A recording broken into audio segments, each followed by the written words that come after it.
Hi, everybody. Welcome to another episode of Manifest Actual Play. Here's our beautiful faces instead of the Discord window that is not our video call. How y'all doing? We are here. Ooh, Argent Lum with a sub for 29 months. Dear God, Argent Lum. Let's go. Oh, you look at all those beautiful emotes.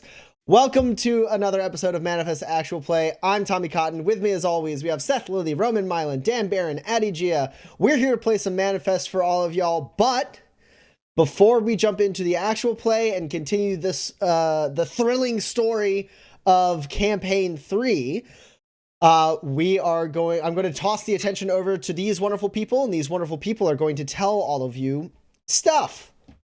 So, wonderful people, what stuff do you have to talk about? I take the attention now. No more acquiring. I take. This month, our charity is True Colors United. Every year, 4.2 million kids experience homelessness in America. And LGBTQ plus kids are 120% more likely to deal with homelessness than their non-LGBTQ peers. True Colors United believes that making sure that services for homeless youths are safe and affirming for the most impacted young people in the U.S., and by doing so, those services can be safe and affirming for all. Youth homelessness is a community issue, and real progress can happen when people come together with a shared vision. They're a really great organization doing really important work. And this Pride Month, if you have the bandwidth, money, platform, just time to help them out, we would really appreciate it. The end. Next. Hi, everybody. It's me, Roman, also joining to wish you happy Pride. But also joining to bid you welcome. Bid you welcome, come ye in to the stream. It is Wednesday. It is around about 8 o'clock. Addie didn't like that one bit. But she's here, and y'all are here. Thank you so much for rocking with us. We super appreciate you. We are here round about 8, round about every Wednesday, pretty much every Wednesday. But, you know, sometimes we're not, or sometimes it's a little bit after 8 o'clock. Maybe it won't always be at 8 o'clock. Maybe we'll just go live randomly at 1:30 a.m. at night, and we'll put up a QR code, and whoever scans the QR code wins $1 million. We don't have the power to give that out, but maybe someday. Who knows? That's why you got to follow the channel. You got to click the buttons that are below Addy, the heart and the bell. You can follow the channel. You can get notified when we're live, even if it's at 1:30 a.m. to give away $1 million. Speaking of giving away $1 million, Jeff Bezos will come up in a second. Hi. And I'd love for him to give away all of his money. Anyways, the other way you can support us is by clicking that big purple button to subscribe to the channel. It gets you those notifications. You follow the channel, but it also supports us, as well as if you give us bits, any of that support. We super appreciate it. It goes right back into the stream, goes back into making our gear better, getting guest stars, all this cool stuff that we get to do because of y'all's support. Thank you so much. We love you. If you have Amazon Prime, take some money right out of Jeff Bezos's pocket. No QR code required. Just click that button. You get a free Twitch subscription with your Amazon Prime. And we would super appreciate it if you gave that to us, because that's still money and support that we get. Some would say that's better than $1 million. Some would. Mm-hmm. I wouldn't, but I could be convinced.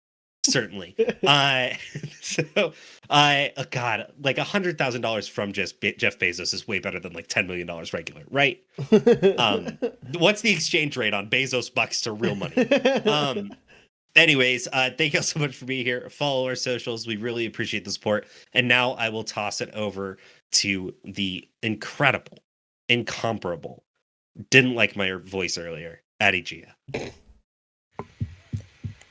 It wasn't the voice. I legit thought that Addy was going to go, now that ye be here. Now that ye be here. Hello, everyone. Welcome in. Happy Pride. The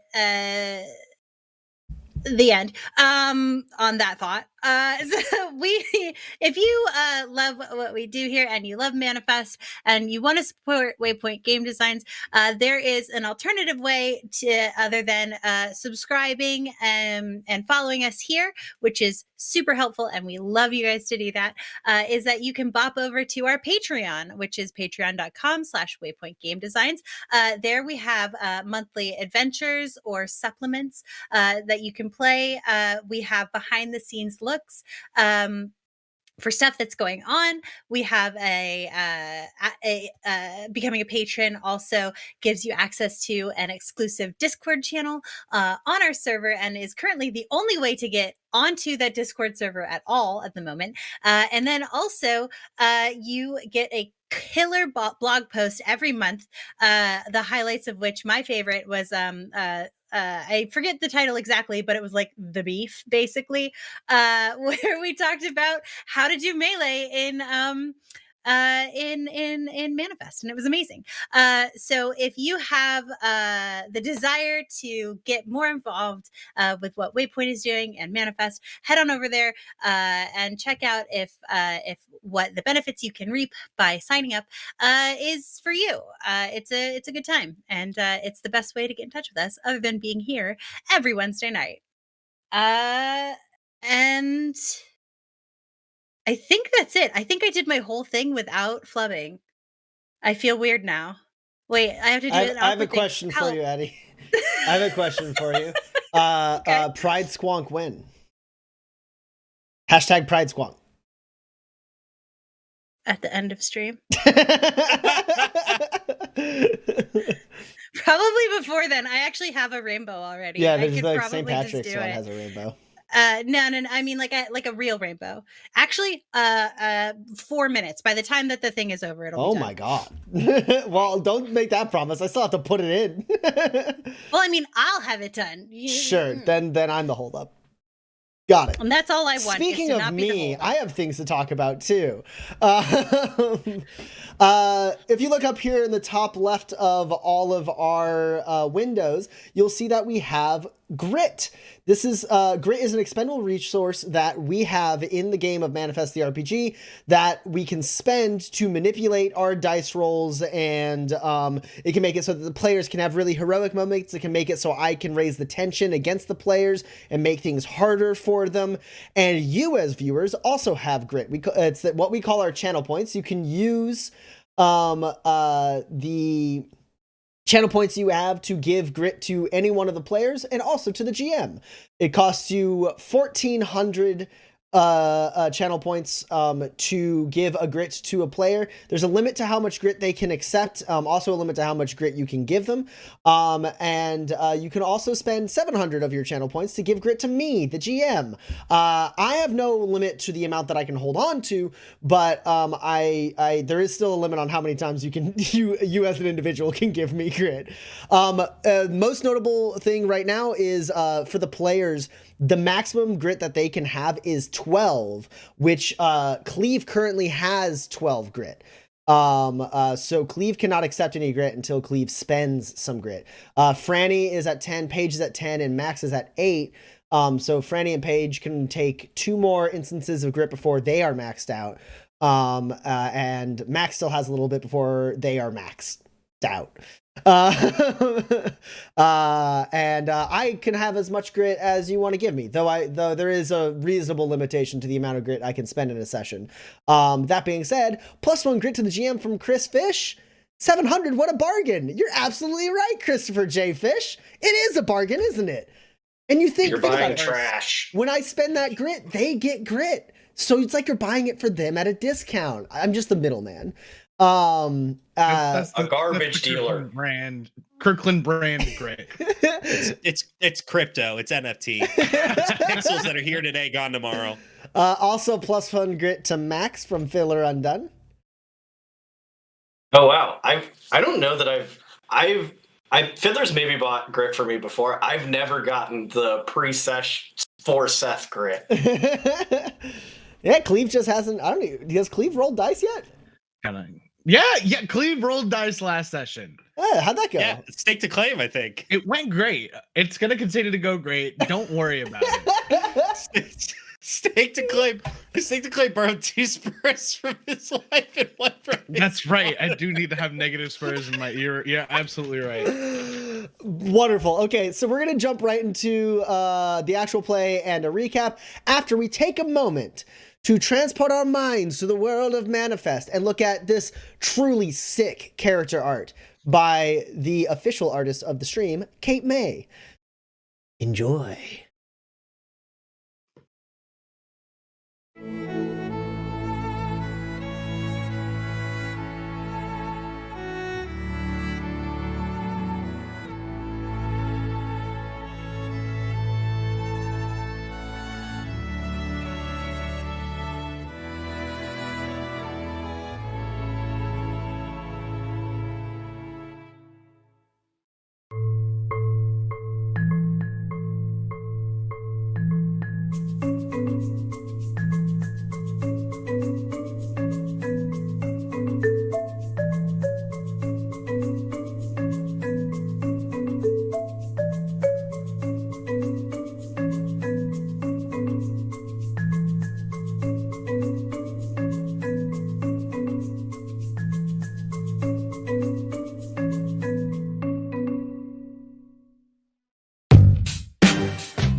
And we're back. Okay, so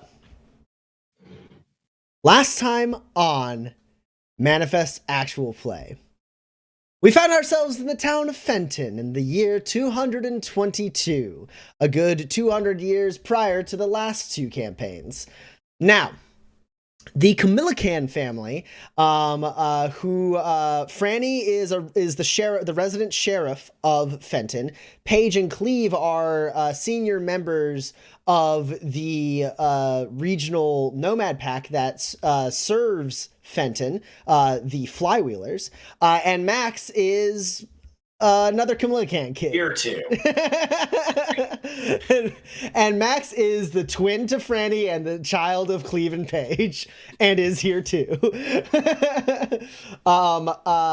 This family having just a little bit of drama. Max slightly estranged from the rest of their family.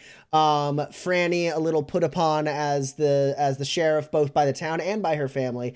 They find themselves here in the middle of Fire Nights, a annual event that happens planet-wide on Manifest, where the atmosphere takes a dramatic shift and massive storms kind of blanket the entire planet for up to a week.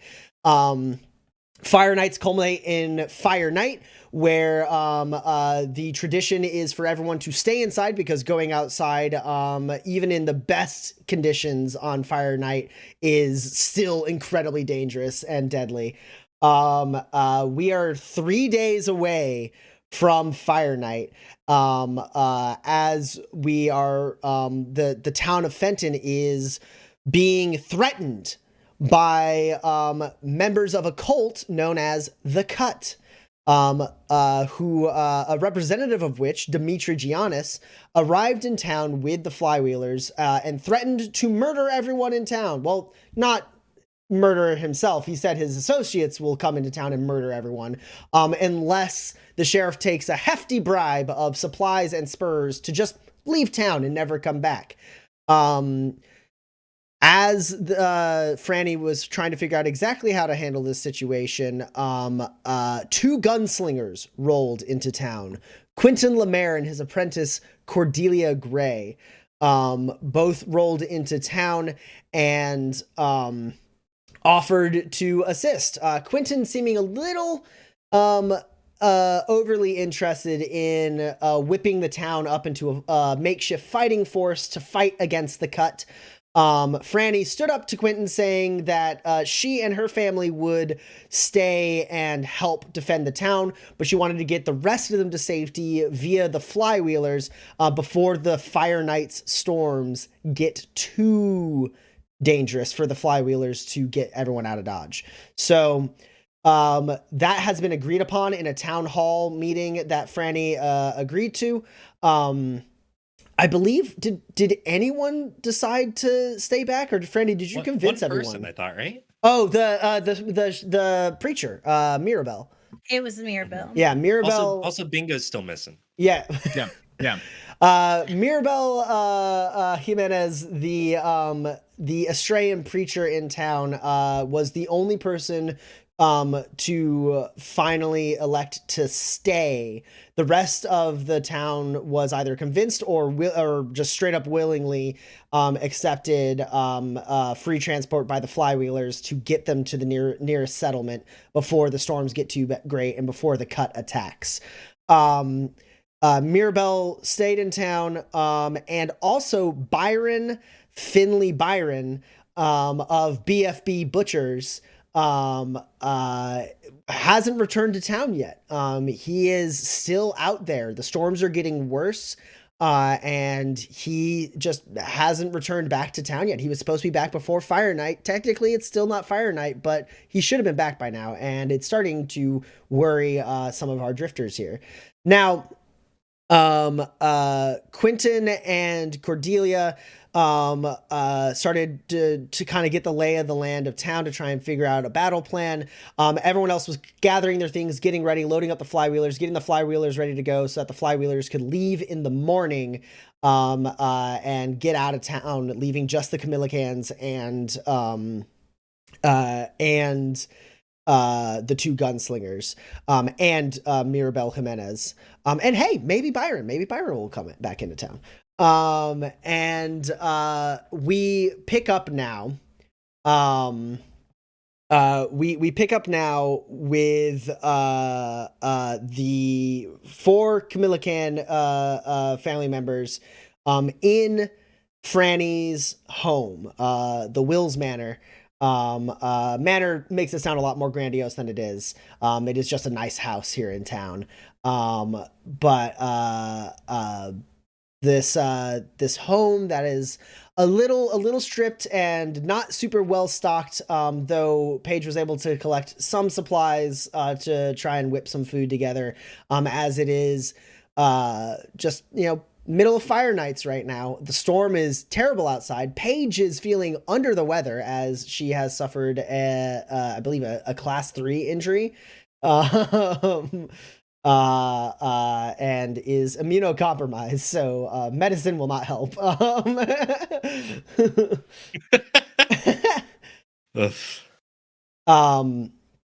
So we're gonna pick up there with the four of you. The town, it was bustling, but as the storm has gotten worse, everyone's kind of indoors doing what preparations they can inside, waiting for the storms to let up a little bit so they can go back out. The house is dimly lit with twinkle lights kind of scattered around, Australian Fire Nights lights. wrapped around the banisters and along the ceilings. It's a nice, warm, homey house with the loud wind and thunder and hail of the storm outside, muffled a bit by the sturdy framework of this one of the oldest houses in town. So, what do y'all get into? What's everyone up to here as it is the middle of the night and going outside is akin to lunacy? Y'all role play. I'm asleep. This is y'all. I'm out. I think Cleve would probably want to make sure that the kids are fed, so he's gonna head to the kitchen and see if there's anything he can rustle up. Yeah. I mean, there's a little bit of food. Paige and Max got some canned goods and mostly beans. And Yeah, I think it's a fucking pears. can of beans and a can of pears.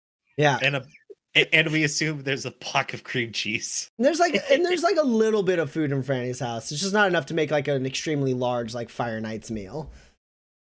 Oh no, yeah, it doesn't have to be a full-on feast. Just something that's gonna hold us over while the rain's just a hot meal, you know. Yeah, you're able to like, get some bread, butter it up, and then have a little bit of beans and a little bit of peaches, and now you got like 3 different food groups to work with.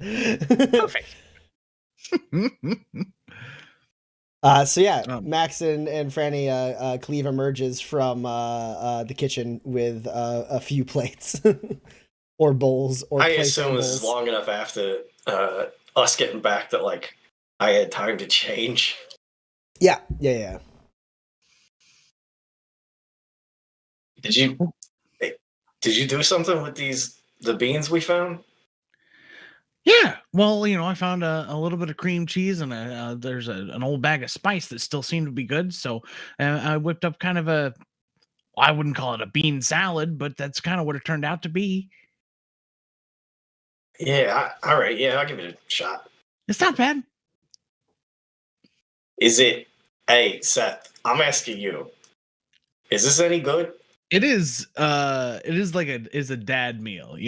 Like my dad was a really good cook, but I know a lot of dads aren't. So it was like that. It was a guy who like batched it for a little while and then is really good at ordering takeout. But it's edible. It's edible. Yeah, so I think I like sit down and like start eating. Like, yeah, pop, this is great. This is really good. It's very good. So good. I did what I could with what I had. Franny, are you gonna come eat with us? Sure, Daddy. Yeah, of course. Yeah. There is not a table for us to eat at here, right? There is. It's just There is? Okay. covered in files and shit. Some boxes, some files, some clutter. There's like a bunch of ledgers from the store and like a filing system that I do not understand. That's been there since Iris. And then like there's like a very small space where there's one chair and like there's an old bowl with a fork in it. It's like I think Cleve sets the table kind of as best he can and takes the old bowl to the sink and just kind of like, it's not going to be a family meal, but it's as close to normal as he can make it. Yeah, I think we get to the table and I look at it like, hey, are these important? Can these go somewhere else?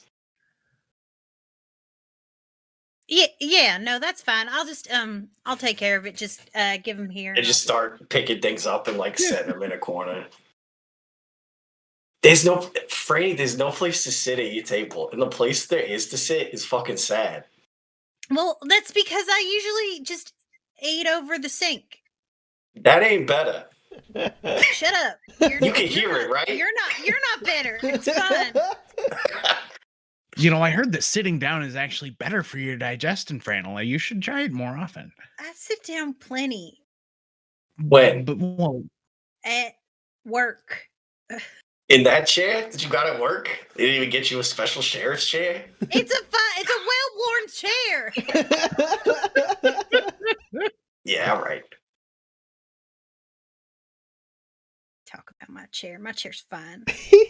So like, just there's no way you're gonna leave this town. We can't get out of here. It ain't happening.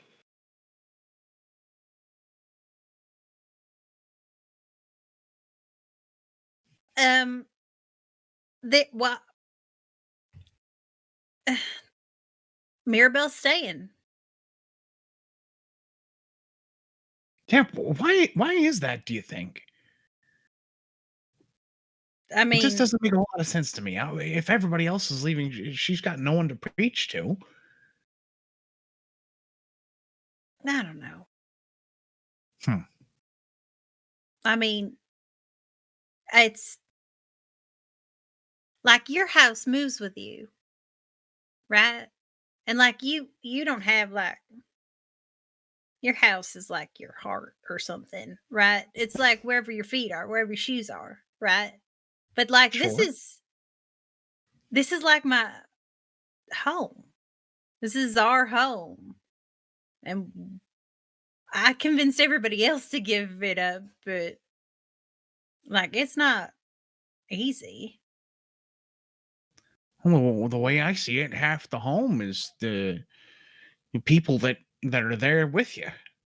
Well, when the people you have with you aren't here anymore and all you got is the walls that you used to share with them, maybe it's a little tougher. I guess I can see that. Yeah. You got like a picture? Yeah, I have a picture. All right, we'll put it on a wall somewhere else. All right. Listen, I get it. You ain't leaving. I'll drop it. Fine. I mean, you can go. Like, Yeah, I'm but not- you're super gonna get killed if I don't stick around. So I mean, this is the dumbest. This is the dumbest. Yeah. I don't want to stay. then don't. I'll kidnap Mirabelle. Yeah, I'll help you do it. She ain't that tough. I Oh Yeah. God, yeah, Hey, your mother doesn't sound much hey. better. Hey, everybody. I'm just gonna make myself a little herbal tea. You all keep doing. I'm just gonna be over here. Honey, come sit down. I can make your tea. Hold on. No, I'm fine. I mean it. Come take my seat. Paige. The pilot Come on. light. I'm gonna fix this pilot light. the It's not pilot like- light is fine, Mama. Just sit down. It's fine. You need to upgrade. I'm just gonna real quick upgrade the stove and then make Ma, myself you some- look like a fucking corpse. I'm gonna go stand in the rain. No, don't. I'm You gonna know go. she'll do it. She did it all the time when she was a kid. Yeah, no. I remember. Anytime you didn't want her to do something, she'd just say, "I'll go do it if you don't do the thing I want." I won't. Yeah. Hey, y'all No. think how fucked up it is that our dynamic is like, do this thing. Nah, I'm gonna go do something real fucking dumb instead until you stop. Yeah. That no. ain't normal. I've been to other places. Other families don't do this. Yeah, no. I thought I did a better job. No. Okay. All right. Let's. If someone will make me some tea, thank you. I've got you, honey. All right. Okay. I'm good. I can make. You know what? Actually, Daddy, let me do it. Okay. I get up and run to the kitchen. To leave Max and Oh, I thought we Paige were and in the Cleve kitchen. together. Come on, sit down. honey. You're adjacent to the I'm- kitchen. what in I the was dining imagining area. is like the kitchen is just like like attached, right? Yeah. Yeah. Mm-hmm. Yeah. Come on, sit down, So- hon. So we're staying in the town, right? Well, Franela isn't leaving, so Sure. Plus, we gotta figure out what they want with this whole anchor thing. right. Yeah, what a weird thing. Yeah. Could be bad. Could be real bad. Maxie, did you feel anything from it, or Oh yeah, there's definitely something fucking down there. well, it's a good thing we laid a claim on it. At least once the storm blows over, we'll probably be able to find out more about it. Yeah, I mean it's probably fucking valuable. Yeah. But also you're gonna have to do like a whole. I mean, I could try and rip it out of the ground, but I'd probably strain something. Ooh, you know what? Okay. No, Franny, you know what we could do is we could have your father stake a claim to your house. And then there's Walk me all through sorts that of- one. Then there's all sorts of legal issues that these guys got to go through I'm. because that's his I mean, claim. I That's a good own my point. house, Mama. So What do you like, think a deed is? Yeah, well, it's a deed plus a It- claim. okay, but a deed is the same as a title, right? So like, you got Sure. a title to your bus. That means it's your bus, right? Mhm. Well, sure it is. Exactly. So I have the deed to my house. Yeah, of course. And you'll So have the it's deed, my and your house. father will have a claim, and then your father can gift you the claim. So even if you don't have the deed, you still got the claim. That. Mm-hmm. I'm not too up to date on my realty law, but that doesn't sound right. That doesn't make No. any fucking sense. Yeah, no, I could use some tea. I'm quite tired. and Yeah, I- how come you're not sleeping? I've been up. I've been up thinking Well, about all this stuff, about all of you, about this whole dang town. I mean, we met here, Cleve. I know, dear. It's a special place for us and for Fran. Wouldn't it be better for us to be alive to remember it, though? Well, Uh- Franny's staying. And we got to figure out about this anchor thing. I think these fellas are going to do something real bad. And so we got to be here to stop them or find out what they're up to. If we can go to the next anchor and then we can, do something there. Do you think there's more than one? You think it's on your route? I don't know. Yeah, that's gonna be tough to get to then, ain't it? Your father's a scout. We could go on a mission. Yeah, I'll all get right. a sub. I'll get a sub. Yeah, I'll walk me I'll through. make Birdie sub. Birdie will Wait, sub. Man, fuck Birdie. Walk me through the next anchors in the northern Birdie will garden. sub, and then your father and I can go exploring. Just What like the the fuck old was days. this 20 years ago? Plus one grit Jesus. to Max from Laura. Thank you, Laura. I will use this for things. Hey, I guess everybody's here. You want your Fire Knight's presents? Oh yeah. Yeah, there are a couple presents still. A couple of Fire Knights presents still wrapped up from Max and Franny. I know who got And who- Cleve. Yeah, Cleve hadn't given out any. Paige just gave out some presents. It's just Paige, yeah. Mhm. Oh well, sure. It feels a little early, doesn't it? But I guess we could. It'd be nice. It'd raise my spirits good. Yeah, all right. So I go over to the gifts that I got. And there's one that's like very clearly a bottle of wine. It's wrapped, but like you could tell a bottle of wine. And I take it and so I was up in Freedom City. And I was riding pretty hot. I rode a hot streak through a VIP table at Smiling Gowrow Casino. There was a dude there who put this bottle of wine down against a lot of spurs. And so I guess it's pretty good. I figured it'd be nice for you to have. And I hand Franny this poorly wrapped bottle of wine. I accept. Thank you very much. Only if you're going to drink it with me. Absolutely. Okay. I assumed. I the kettle's about to boil, so I take it off before it boils and start pouring the tea, and then I take out 2 giant globe Olivia like from Scandal wine glasses, and I just start pouring. Yeah, the wine is it's a Chateau de Valancourt, which is apparently extremely fancy. Yeah. Oh, I love that. And then I grab just like a little paper bag. I sat in front of Mom and Pop.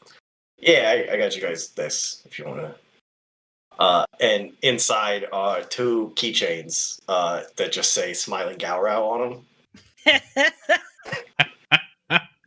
I don't tell them this, but I hit the gift shop on the way out. You didn't have to tell anyone that.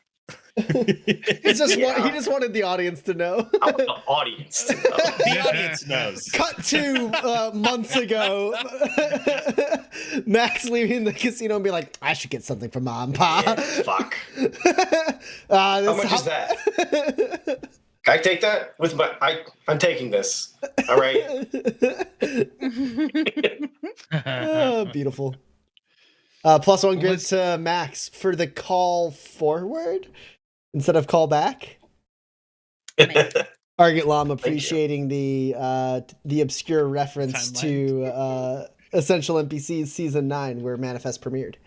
Me and Tommy spent like 40 minutes trying to figure out what this wine was allowed to be called. Oh, Chateau de Valancourt is very good. Oh, that's absolutely lovely, Maxie. Thank you so much. I needed something for my keys. Hey, great. Yeah, it's got like a very cartoony, like lizard-looking thing, being like. It's definitely like, it has it's dollar like signs, right? try your luck at the smiling Gowrow, and it's got dollars for or spur symbols for its eyes. Yeah. Absolutely. Paige pulls out her keys to the bus, and like all sorts of stuff in the pack, and adds it along with a handful of other keychains from years past. just the jangliest of key rings. Oh yeah.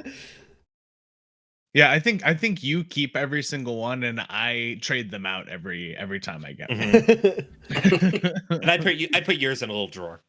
Yeah. Gorgeous. And then Cleve, you had presents too? Yeah. Well, and Franny too. Yeah, might as well get those out. So here I'll start. Franny, you actually get 2 because this one's from Pat, and I give her it's basically just a cardboard box. It's little more than the box that Mo usually comes in. And yeah, and she said she just said, just for doing a good job and for being a good person, just a general thumbs up. Yeah, sure. That's what she said. And also, she really does. She said that she just wanted to show how she cares about you.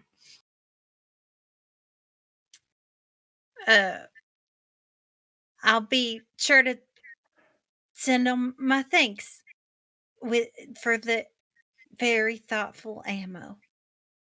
Well, I mean, it's armor piercing, so No, I mean. It is very apropos of the situation. It will come in very handy. It's perfect Fire Knight's gift. And then this one's from me, and I hand her an envelope. Should I? Yeah. Oh, okay. It's a gift. That's what gifts are for. What is that? It's a ticket to Markham's Landing across Lake Alejandro. It's like a vacation thing. I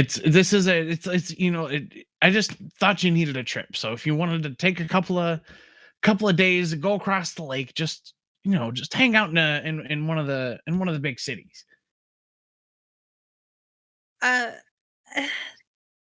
Thanks, Daddy. That's real nice. You just, take some time off. It might be nice. Of course.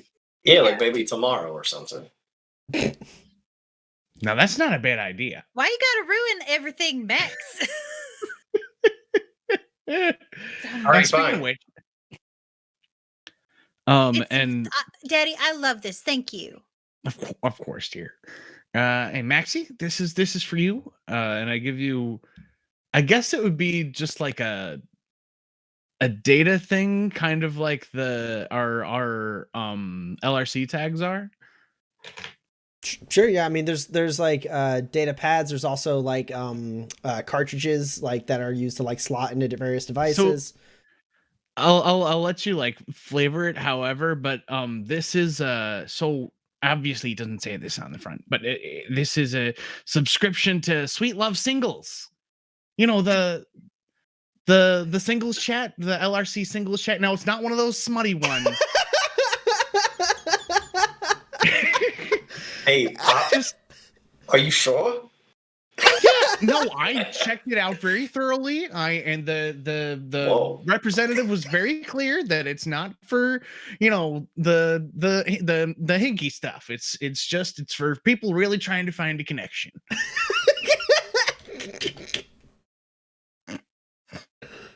Yeah, Thanks. you know that you take this to any LRC operator, they slot it into their tower and then slot in your LRC tag, and then your LRC tag has limited subscription to these private LRC channels that exist.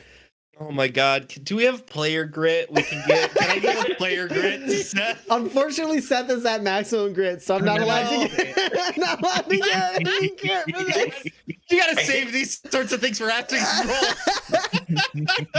My assumption is if you talk to somebody, you have already set up my profile. Oh yeah, absolutely. Well, and you can still make edits if you want to. Yeah, this is lovely, Pop. Thank you so much. And I take a very long drink of wine, and then remember I'm still immune to toxins and cannot get drunk. Yeah, it tastes good, but wine that doesn't get you drunk just isn't quite What the is same. this even? And then last one's for you, Paige, my dear. Oh, you didn't have to get me any. Oh, thank you, dear. It's basically a lump, but when you unwrap it, it's a new pair of driving gloves. Oh, hon. I just thought they were in your color. Of course they're in my color. Oh, these are so sweet. Oh, thank you so much, dear. Mwah. Gross. Oh, sure. You two have never seen your parents kiss. I wish. Maxie, you got to get ready. You're going to be doing a bunch of kisses soon. That's right. Yep. I don't want a comeback for that. I set down the tea and to give to Mama, and then I head over to the table where my 3 little gifts are. So the first one, I'm like, Mama, here you go, and it's like not very well wrapped. I tried really hard to make it look good, but there's like a little slit on the side where you can kind of see the box a little bit and stuff like that. And then on the other side, it's like I ran out of paper, so there's just like a piece of paper on that side, just like taped up. Yeah. Thank you. Oh, this is so sweet. Yeah, of course. So, well, it's I thought there, and you open it up, and it's like 5 little pots that like slot into a shelf, that you can like grow different stuff out of, like mushrooms and like little chili pepper plant and like a little like green bean or like whatever, to like so you could like do an experiment like science with the students. Oh my goodness. Oh, well, I can teach the kids to grow. Oh, right from the bus. We can put them right in that back shelf of by the window. Oh, and when the sun shines in, they'll grow. Oh, this is so sweet, Franny. Thank you so much. Oh my goodness. Yeah, I mean, like you're always saying how like you wish you could teach them more things, and I thought, well, what was a different thing? Sure. Hey, these whatever I plant in here can do the teaching without me doing a thing. That's how teaching works. Happy you. Fire Nights, Mama. Oh, happy Fire Nights. I have the sweetest family in the world. Oh, thank you all. Okay, drink your tea. And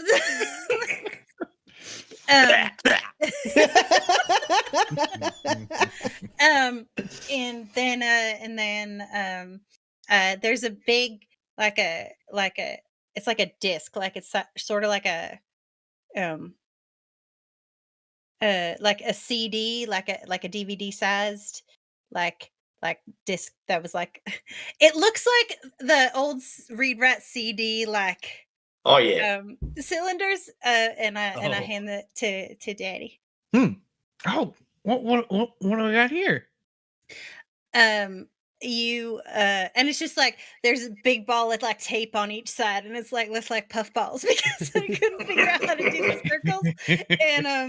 And so when you open it up, it's like a cylinder that like pops up, and it's got like a little port on the side. And so I think it should fit on your jetpack. On the bottom of if you tip your jetpack sort of like on its upside down, All right. then like you can use it as a camping stove because it'll pop up and it'll like and it's real small. I thought because you got to carry Isn't that everything. clever? Yeah, and then that little port on the side that'll charge your flashlight. Oh wow, Franela, this is too much. Thank you so much. And he gives her a big old hug.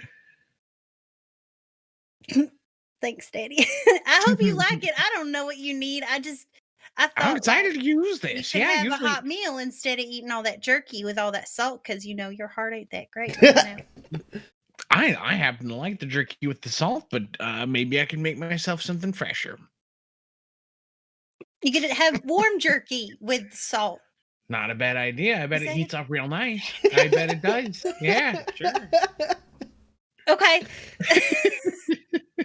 And then the next one is just like a shoe, like a box, like a hat box. And it is my hat box. It's the hat box my hat came in. There's just a bow on top. And I go, this is for you. All right. Hell yeah. What's inside? You open it up and it's a 6-pack of beer and 2 bags of chips. Hey, this is fantastic. If you open up the chips and then squeeze them tight, they'll just fit right on your back, and then you don't have to eat them all at once if you don't want. You can have them for the road chips. Hey, this is fantastic. Pack of road beers and a couple bags of road chips. Yeah. Please don't call them road beers while I'm here, while I'm sitting right here. Now Yeah, you know you how your gotta mother call 'em feels about roadies. drinking or driving. That's true. No, okay, look. I know you're not a nomad anymore, but I gotta tie you better than that. I mean, I can become totally stone cold sober at will. Sure, but will ya? Jesus, ma. All right, I'm. All right. I'm I sorry. think I need something in the kitchen that needs my attention, and I headed to the kitchen. Sorry. I'm so sorry for not wanting my kid to drink and drive. No, that's on me. That's a mom thing, I guess.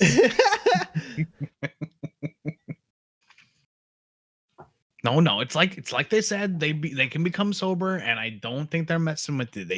It's definitely Sure, but by the there's no way time that you're Max is gonna driving drive- drunk, but Well- by the time you want to become sober, it's too late. And right? I come back in from the kitchen. The salt flats are so empty. There's nothing. You can see a rock from 15 miles away. All it takes is one bad turn, though, Max. See, you Sure, know, it and could no, throw you that's from You're what on I'm a saying. bike. Drinking What I- affects your balance.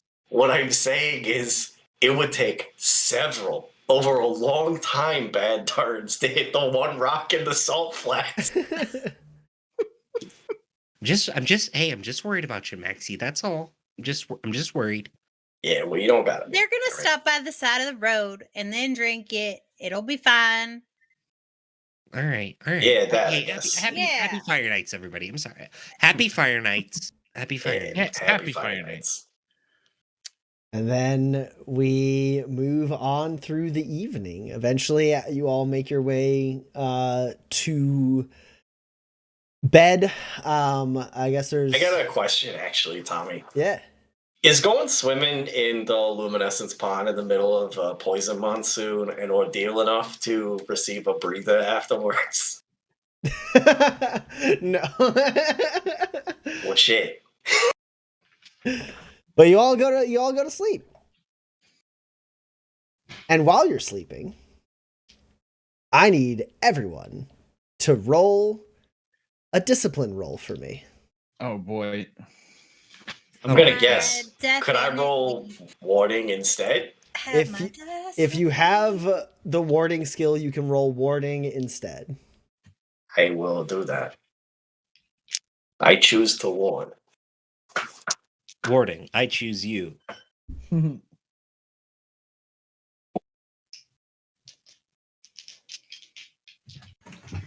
so bad at discipline. Can I play? Can I do play?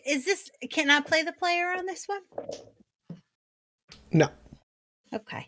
Well, that means they're not being very social-like. Is this an opposed roll? No, it is not. Can Okay. I bamboozle you? It's not an opposed roll. It's not an opposed roll. You just said it. Wait, sorry. I wasn't paying attention. I thought of the thing before you asked your question. I apologize. But I am gonna spend 2 grit to play to the gallery. Okay. I am doing that as well. I'm spending 2 grit to make my own luck. Ooh, Twice. fancy pants.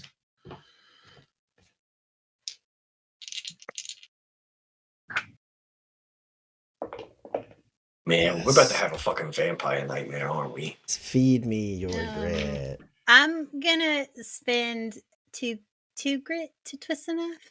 Okay. Yeah. Me too. Okay.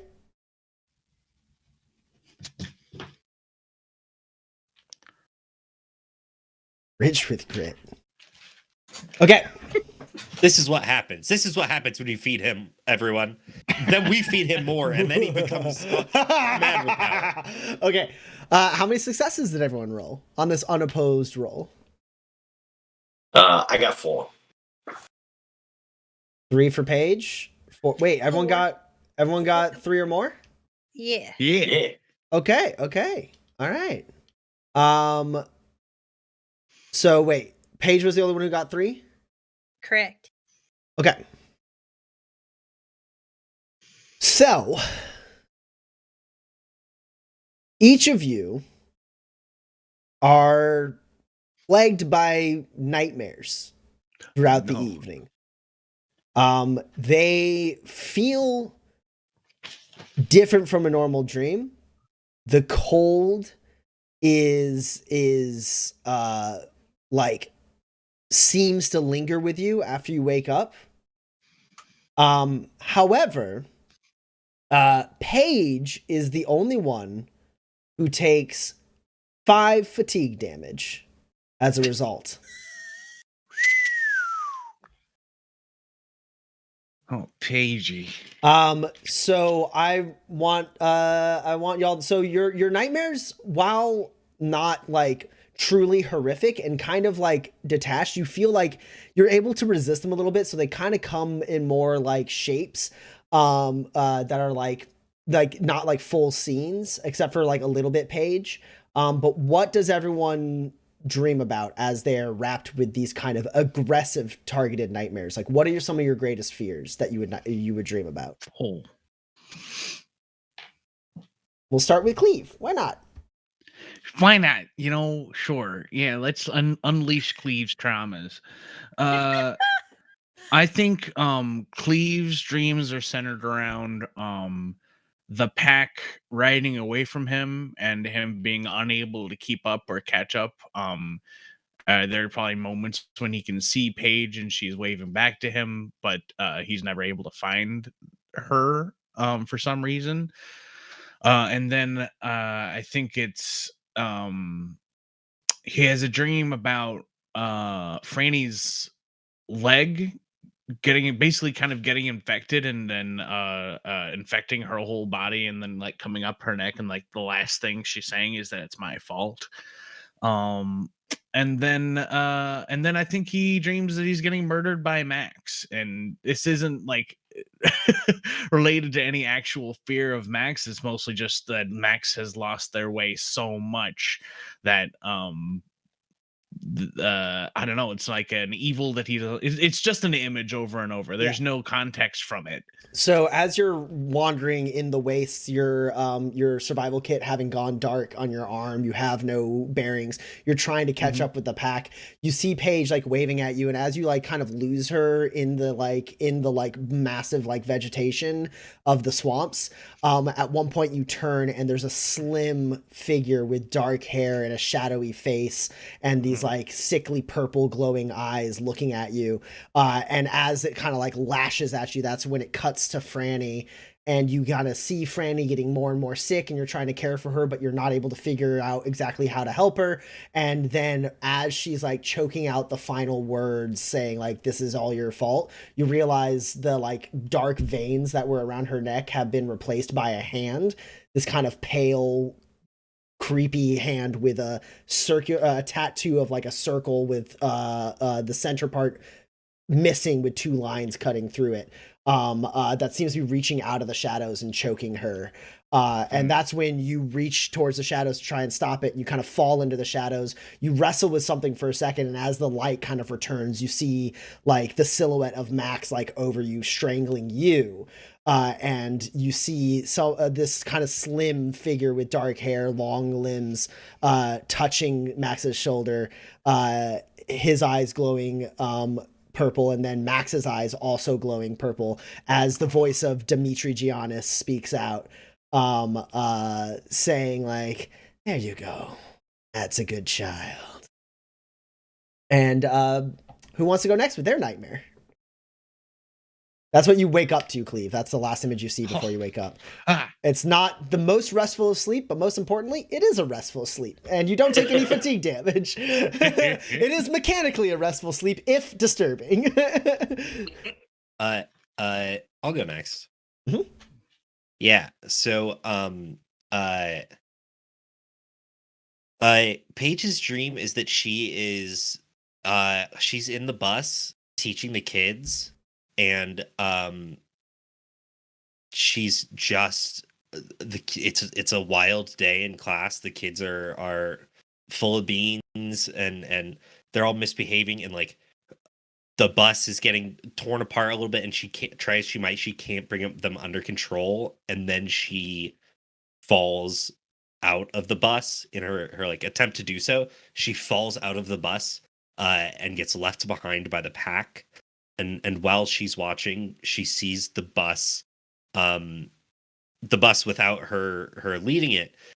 She sees it swerve one way and swerve another wildly, sort of bashing left and right against other cars in the pack, leading for them to like shunt off their wheels and like uncontrollably just this domino effect as all of the cars in the pack begin to crash and crunch, and she's sitting on the ground watching all of this as it gets farther and farther away from her, and she sees out of the corner of her eye Max's motorcycle pull up alongside the wreck, which just veers over and consumes Max and their bike, and the entire ball of wreckage and flame, and she can hear so clearly despite the distance the screams and the cries of everyone in the pack, and of Max and of Cleve, who is like flying nearby and gets consumed by this all encompassing ball of chaos as she looks,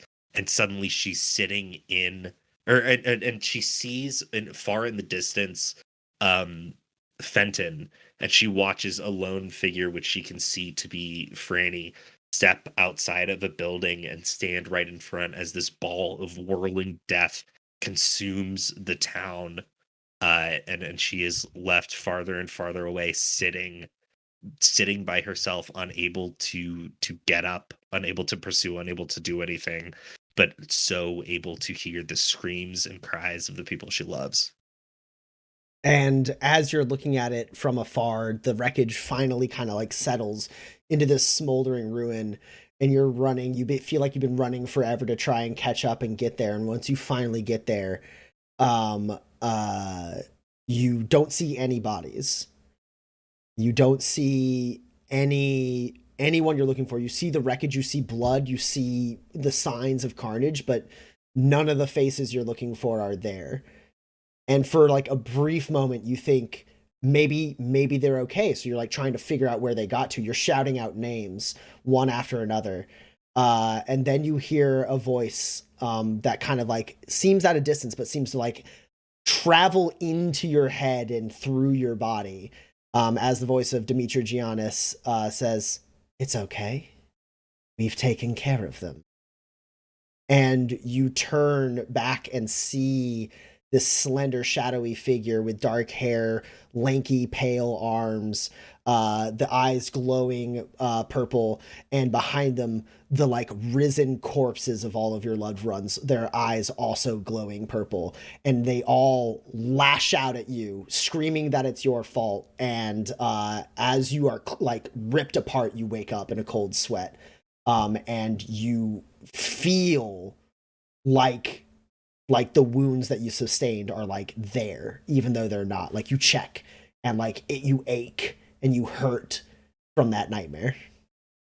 Yeah, and I think the fatigue damage comes in from Paige finds herself largely unable to close her eyes, gripped by this irrational but extremely real feeling that if she closes her eyes, her family members will something bad will happen to them.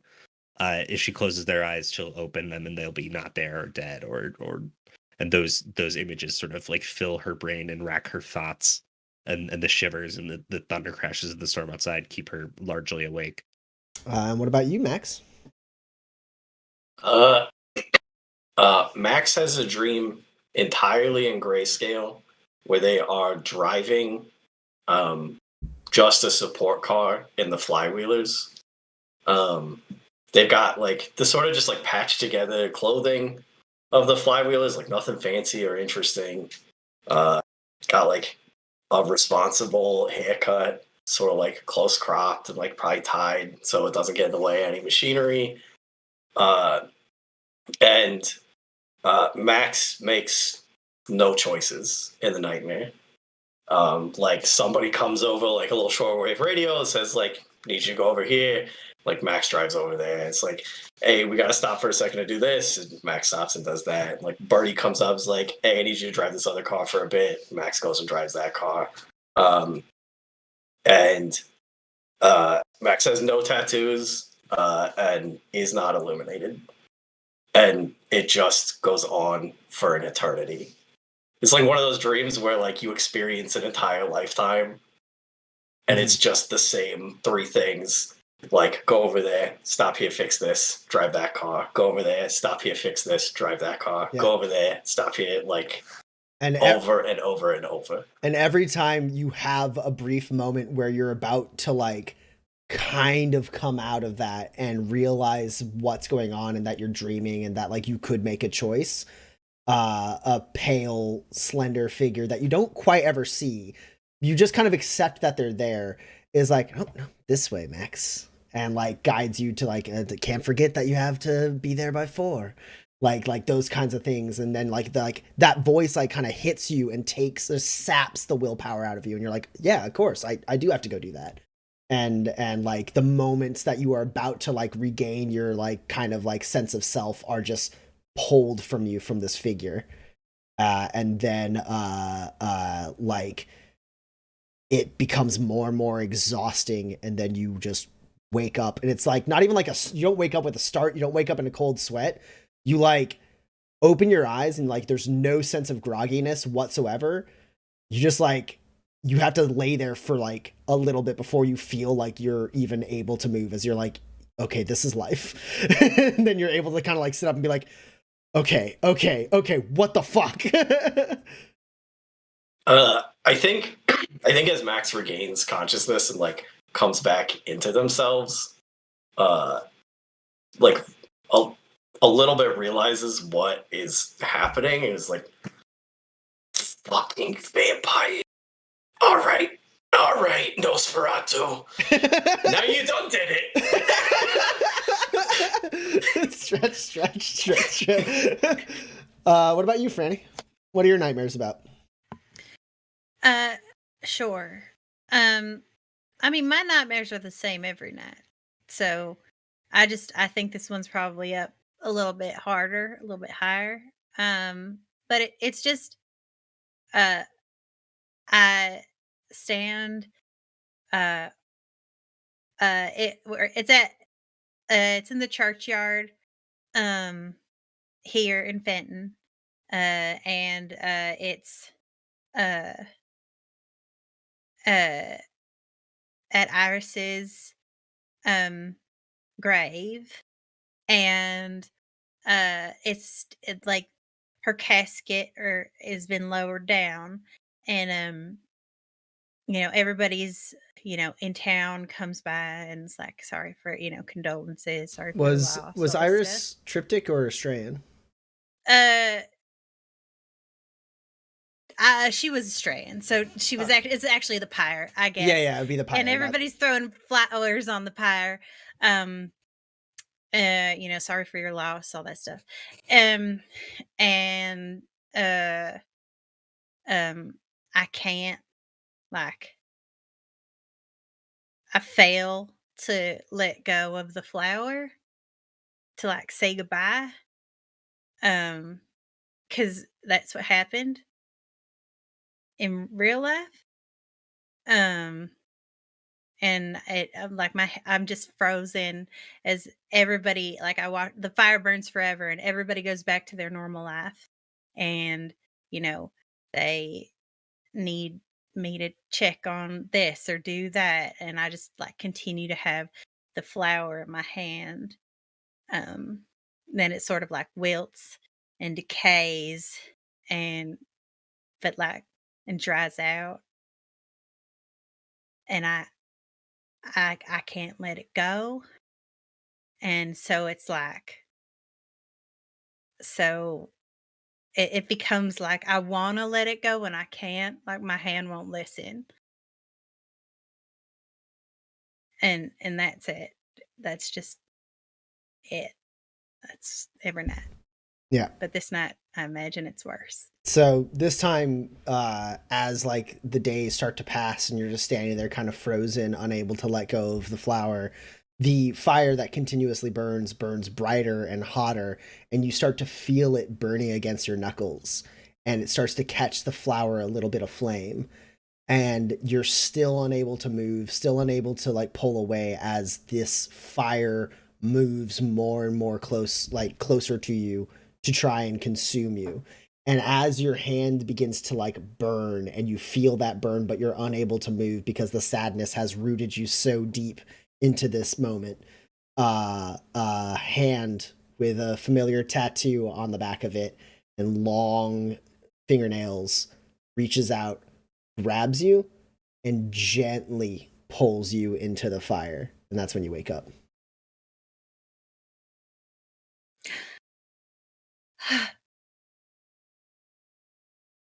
Okay. Okay.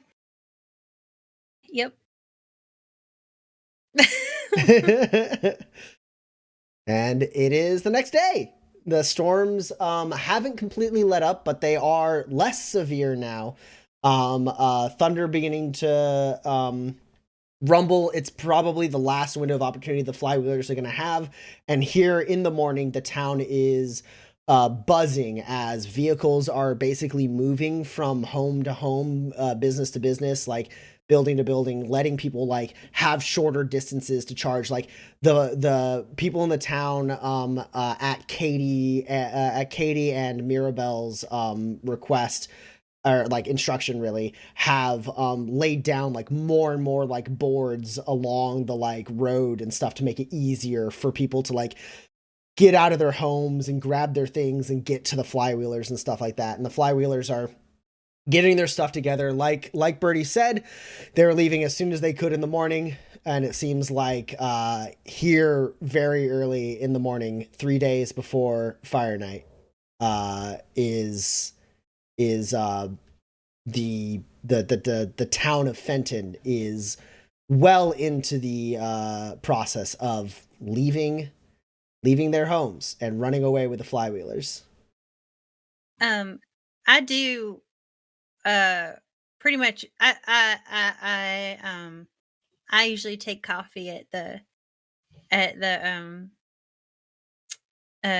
office. So I just like get up, get dressed. Probably, I don't know when my family gets up, but I'm up like as soon as possible because there's so much to do. And I head over to the LRC tower. And I send over to the next town, which I Addie forget the name of. I don't think we've given it a name. Cool. Next 10. next. No.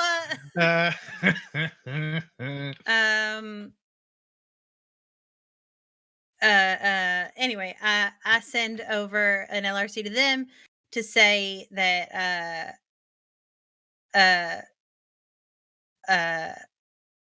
that the town's basically has to evacuate, a natural disaster has happened or something. Like, I allude to like a natural disaster, but don't actually Sure. say it. And that like I'd be much obliged if they could take in people. They're coming with their own supplies and money and whatnot, but if they could prepare for that, then that would be beneficial. And that I'll be checking the LRC soon to like see if there's any responses or anything. And then I send that paperwork through for my daddy because, like, why not? Sure. The worst thing that happens is that everything is fine and then he does not have a claim. So just dotting I's and crossing T's. I send that in. And then I spend most of the day like answering questions and settling disputes and like whatever until like the next thing calls for my attention. Sure. Yeah. Franny has an extremely busy day of basically corralling the entire town into the like nomad pack to leave bright and early so that they can get as much travel time in the daylight as possible. Before I wake up at like 9:30, 9:45. I do I've been up try. for 7 hours, 6 hours. Jesus. I do want to try to talk to Birdie before the flywheelers leave, and like, I do tell anyone I gotta on my way there, like, listen, it's Friday night, it's a wild time, it's crazy. I just want to patch things up because like I might die, and I want to. I just don't want to leave it how it is, Well, Birdie's extremely busy. You don't let Paige hear any of this, right? Let's go Not ahead. if this works. Max, let's go ahead and have you roll. You can roll manipulate at a minus 3. A lot. A minus 3 manipulate, or connections at a minus 2. Yeah, all right. I'll roll connections. It's like finding the people in the pack who are gonna be most susceptible to like being like, yeah, I think Birdie's working on this. Yeah, I will spend a grit to make my own luck. All right, okay. That's 2 successes. Okay. A little bit of hopping around. They're like at like 9:30 or 10, like they are like about to leave town. Perfect. And so finally, like what happens is you find the path to Birdie, like as Birdie is like getting in his vehicle, like getting ready to get in his vehicle. So his vehicle's actually swung around to like the north side of town to head north with the rest of the pack. He's getting scouting reports. He's talking with them and everything, and then you like kind of catch him as he's like sends off the scouts and then turns and like is getting ready to get in his vehicle, like pulls down like the steps so he can get up there. This small short like 80-year-old guy who still is a little spry and still a little tough looking, big plume of white hair pulled back into like a bun because of the like downpour of the weather, turns and sees you coming up and goes, fuck, what? I do my best to look like kind of sheepish and like, sort of like hat in my hands. Sure. He still goes, fuck, what? Hey, listen, like I know we had we had a sort of like a rough past and all that, but you know, Franny's staying in town, which means I gotta stay in town, and like we might die. You know, it gets you thinking. You start thinking about things like you wish you'd said, right? And like I got regrets, you know, and I just didn't want one to be not saying "fuck you, you piece of shit" to your face before you drove out of town. All right, have fun, and I leave. He just sits there for a second and watches you like walk down the hill. And just like, I could just kill them. I could just kill them. I could. I mean, maybe lightning strikes. Who knows? Let's fucking. As he's like climbing into the car, he's like, they're all dead anyways. They're all dead anyways. You know what? They're all dead anyways. And pulls down the hood of the car and gets it ready to go. Paige and Cleve, what have you two been up to this morning? As the you obviously are able to kind of inform at least some, if not all, of the elders. Like you've already kind of informed them at the meeting, the town meeting, that you were gonna stay with Franny, but like you're able to like confirm, like, you know, they're not taking the bus. You know, they have plenty of transport vehicles. They're not like gonna leave you stranded. That would be like heartless for them to do or anything like that. And like for the most part, like no one in the pack is giving you guys a hard time for not being there. Like you're like, one thing that might kind of irk you maybe is it doesn't seem like anything's really set in. Like you four are kind of the only four in town who seem to really understand exactly the gravity of what's going on, especially given the like dreams that you had, right? Like, and what you've experienced, like when Dimitri died and shit like that, right? Like you can understand how big this threat is. Everyone else like seems to think they're going to like see you guys again. Yeah, on that regard, on that token, I think Paige insists that they take the bus. They talk you out of it. They basically, in the sense that they won't take it, they won't drive it. Like, who do you try to talk to insist though? I guess, do you think the former teacher is still? I think the former teacher who is now like old, like the old tonic maker for the pack. I try to like put it under his care a little bit. Sure. Poultice was his name. Yeah. Poultice, like you've basically made your way to Poultice, who's kind of like an honorary old folk. Similar to how you're kind of an honorary old folk, also you're like one of the like leaders of the pack. We're too old and too good at our jobs to like not have some amount of respect. Yeah, too good at our very necessary jobs. Like you eventually like you're going to appeal to him because like every elder you talk to is just like, yeah, no, it's not like we don't have the people for it. It's not a big deal. We got the kids. Everyone wants to stay with the family. We got to move. We're like it's a bunch of hustle and bustle as like they're all just kind of like trying. It's like the Nomad pack rearing up when they're behind schedule, right? It's like they're like they don't have time for like chatter or disagreement, and so eventually you like go to appeal to Poultice.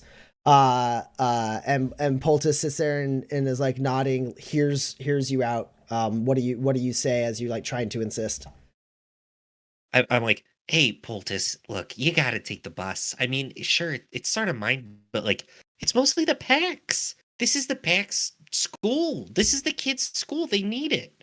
You can let who's that apprentice you got? Is that you can let Cork drive like the Tonics van for a bit, and you can take the bus back. I know you know how to drive it.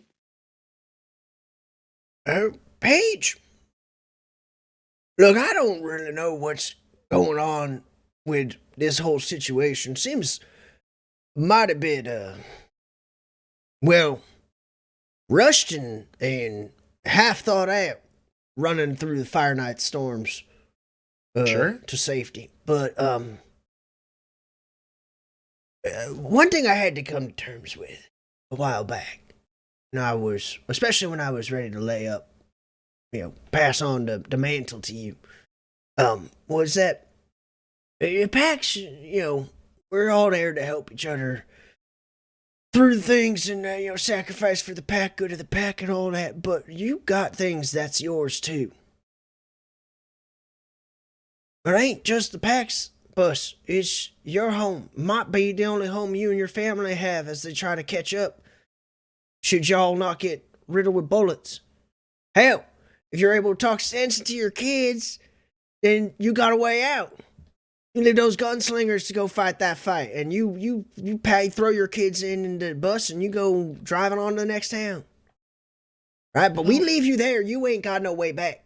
All right, you ain't got no way back, and leaving you without your bus is leaving you without hope. And that's just ain't no one gonna say yes to that. Poultice, that's ridiculous. I got my bike. Max has their bike. Cleve's got his jetpack. Yeah. The library's in there. Pulte, how are we going to rebuild that thing? It's got so much history, so much knowledge of our pack, of the world. Did you swing by the stables yet to take a look? No. We took most of the stuff out. We just wanted to leave you to I mean, we didn't take all of it, but we took the stuff that can be replaced, like the learning books and whatnot. Oh, okay. Yeah, All I mean, right, well, that's... like, the kids are going to be looked after, Paige. The kids are going to be looked after, okay? Yeah, by who, right? You got your kids to look after. Sure, but, like, Bird's a fine sub, but he ain't a full-timer. Find someone, we always do. Or you'll come waltzing on along in that bus and you'll complain about the way we organized the books in my car while we waited for you to catch up. Oh, goodness. You put him in your little rickety van. I mean, yeah, around all the cleared out a chair. All the tonic stuff. If any of that stuff leaks, you're gonna lose a bunch of pages. There's a tarp on it, Paige. We got it under control. All right. Okay, a tarp. You're I doing like a tarp. the heroic last stand here in Fenton. I ain't gonna get in your way. You don't get in my way when it comes to making sure that the learning keeps happening and kids keep getting taken care of. All right. Okay. All right. Okay. Right now, I'll see you soon, Pulte. The pack will wait for you. Right. Great. But right now, you a pack of 4. Sure. No, I guess 5 so. if you want to count the preacher. I think the gunslingers is just passengers. I don't know what they're up to. Yeah, don't worry about them. They'll either die or get you killed, one way or the other. Sure. God, a pack of 4, huh? Hey, you gotta start somewhere. I'd love to for us to be a pack of 4. Well, maybe this is sort of a 4-person excursion, you know? It's like me and Cleve plus the kids. Maybe, okay, I'll be fine. I'll be back around. No, okay. Pulte, between you and Bird, you got the kids for a little bit, and give Cork my best. I will. I think they can do a couple of these lessons. I got some worksheets. Just give them the worksheets and coloring time. The kids love a good coloring time. Yeah, they already. I think my car's forfeit. I think they're gonna do your little doodlies on that thing. Good. Hey, look, that rusted hunk and junk could use a little TLC, a little sprucing. Those kids will get it looking right. All right. Well, it ain't my place. I'm just here to help where needed. And, oh God, they always need, don't they? They just need left and right. Sure do. Yep. But we do too. That's the pack. Yeah, sure is. How's Max? They're fine, I think. I think they might have made amends with Birdie this morning, which I'm so proud of them. That don't sound like them. I hope they didn't. I'd like it to sound right. No, Max is on their own path. You gotta respect them. Come on. But it's not a path, right? They're pacing. They're pacing looking for something permanent. Yeah, what do you think it is we do pacing back and forth between towns, Paige?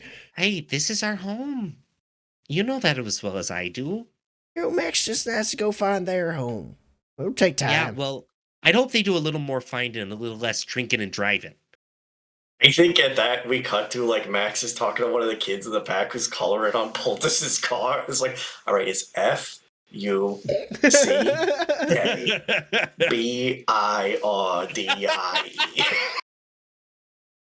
Yeah, no, they'll love it. Everyone's gonna love it. You won't get in trouble, I promise. Good kid, that Max. Good kid. I respect them. Yeah, I respect what they did. They're decent. Yeah, you did good by that one. Gives you a weak ass little punch on the shoulder. Oh, thank you, Pulte. Okay, I'll see you soon. I'll see you soon. All right, Cork.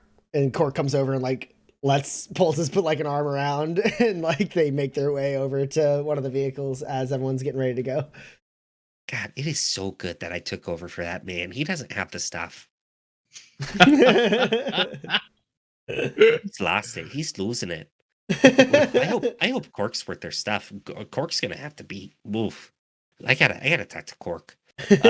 She's sort of like walking away, mumbling to herself. Cleve, what are you getting into?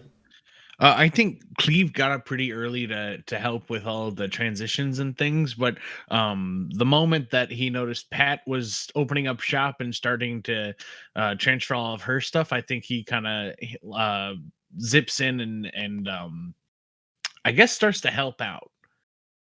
Yeah, absolutely. With- Pat kind of falls right into it. The moment you show up, Yeah.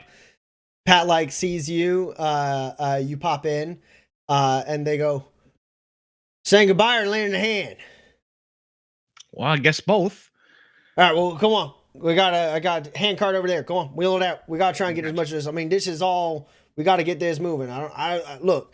I'd like to think we're coming back here, but I ain't leaving anything here to be looted or burnt. All right, let's get it moving. That's smart.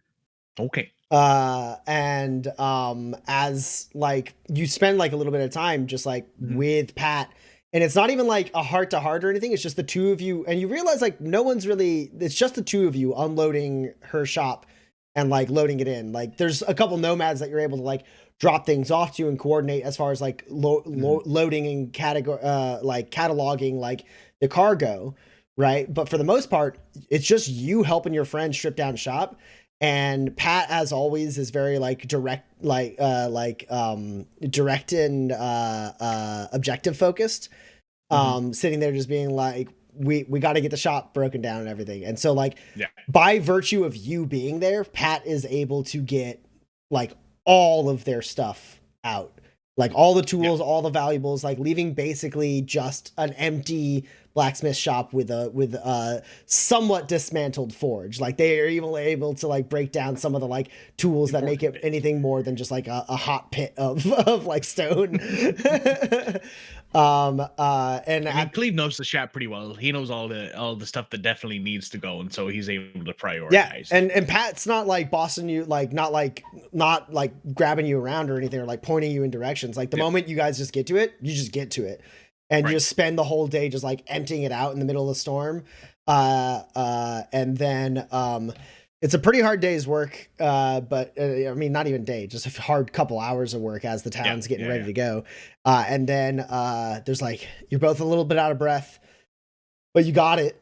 And you know for a fact Pat would not have been able to get everything that they would have needed to or wanted to without your assistance. And then Pat, like, taking a deep breath, like, kind of stands up, stretches her back, like, loud pops as she does, and then goes, so you sure you don't want to come along? You sure you don't want to stay? Nah, I can set up shop somewhere else if need be. I'd like to come back to this one, though. And you know me, I ain't a fighter. I make things, I don't break them down. I hope that we can defend the space for you well enough. I don't know what's going to happen. I don't know. I'm just hoping that these folks are a bad rumor, but you know, I can't leave Franola here. Makes sense, and she's stubborn as all hell. Like somebody else I know. Yeah, maybe that's why her and I never really saw eye to eye. Hell of a thing, leaving her here as long as he did. I mean, I knew she eventually grew accustomed to it, but I was a shit parent, Leaf. May have fucked up her kid. Not any more than I would have fucked her up, that's for sure. Well, I mean, you ain't gonna hear any arguments here from me. Hey, that's a secret to it, as she like reaches out and like shakes your hand. Maybe we're all just a little fucked up, one way or another. I suppose so. I can't argue with that. But hey, you can't have done. We couldn't have done too bad. Getting a kid who wants to stand up against evil with a couple gunslingers. I mean, that's the stuff of of campfire stories. And you'll tell those stories for me? Okay, You know, if I can. you tell me tell when you myself? cut. Yeah, you tell me when you catch up. I love you, Patty. Yeah, well, you've always been soft.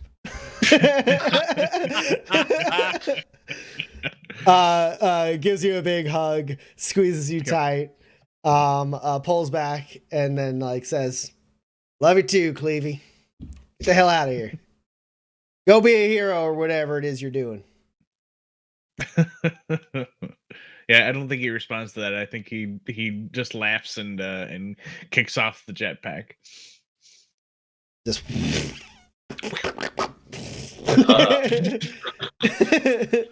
I got one more extremely important task that I do want to accomplish today before the town burns down and there's no LRC tower. Sure. I gotta check on these sexy singles in my area that want to talk to me. It's devastating. There's no LRC operator here, and an LRC operator does need to do it. You need to go to somewhere with an LRC operator. What the shit is this? There's like a slot. No. There's a slot for you to stick in the LRC tag, and then a slot for the subscription profile, but or there's no slot for that cartridge. So you're like, wait a second, hold on, this isn't user friendly at all. What is this? How do I know what they want to say to me,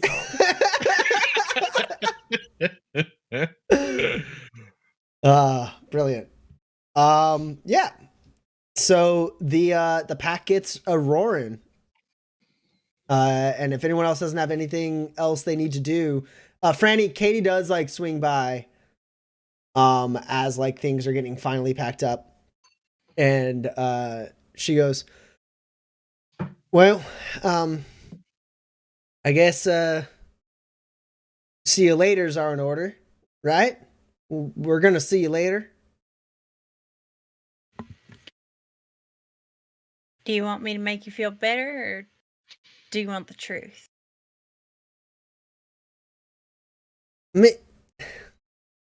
Mrs. Camilla Can Wills, I don't understand why you would stay here.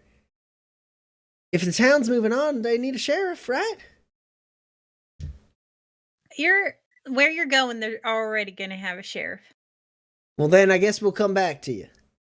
You just send an LRC when we're good to go. I will. All right. I'll try to keep them organized for as long as I can. I mean, I think you have the right of it.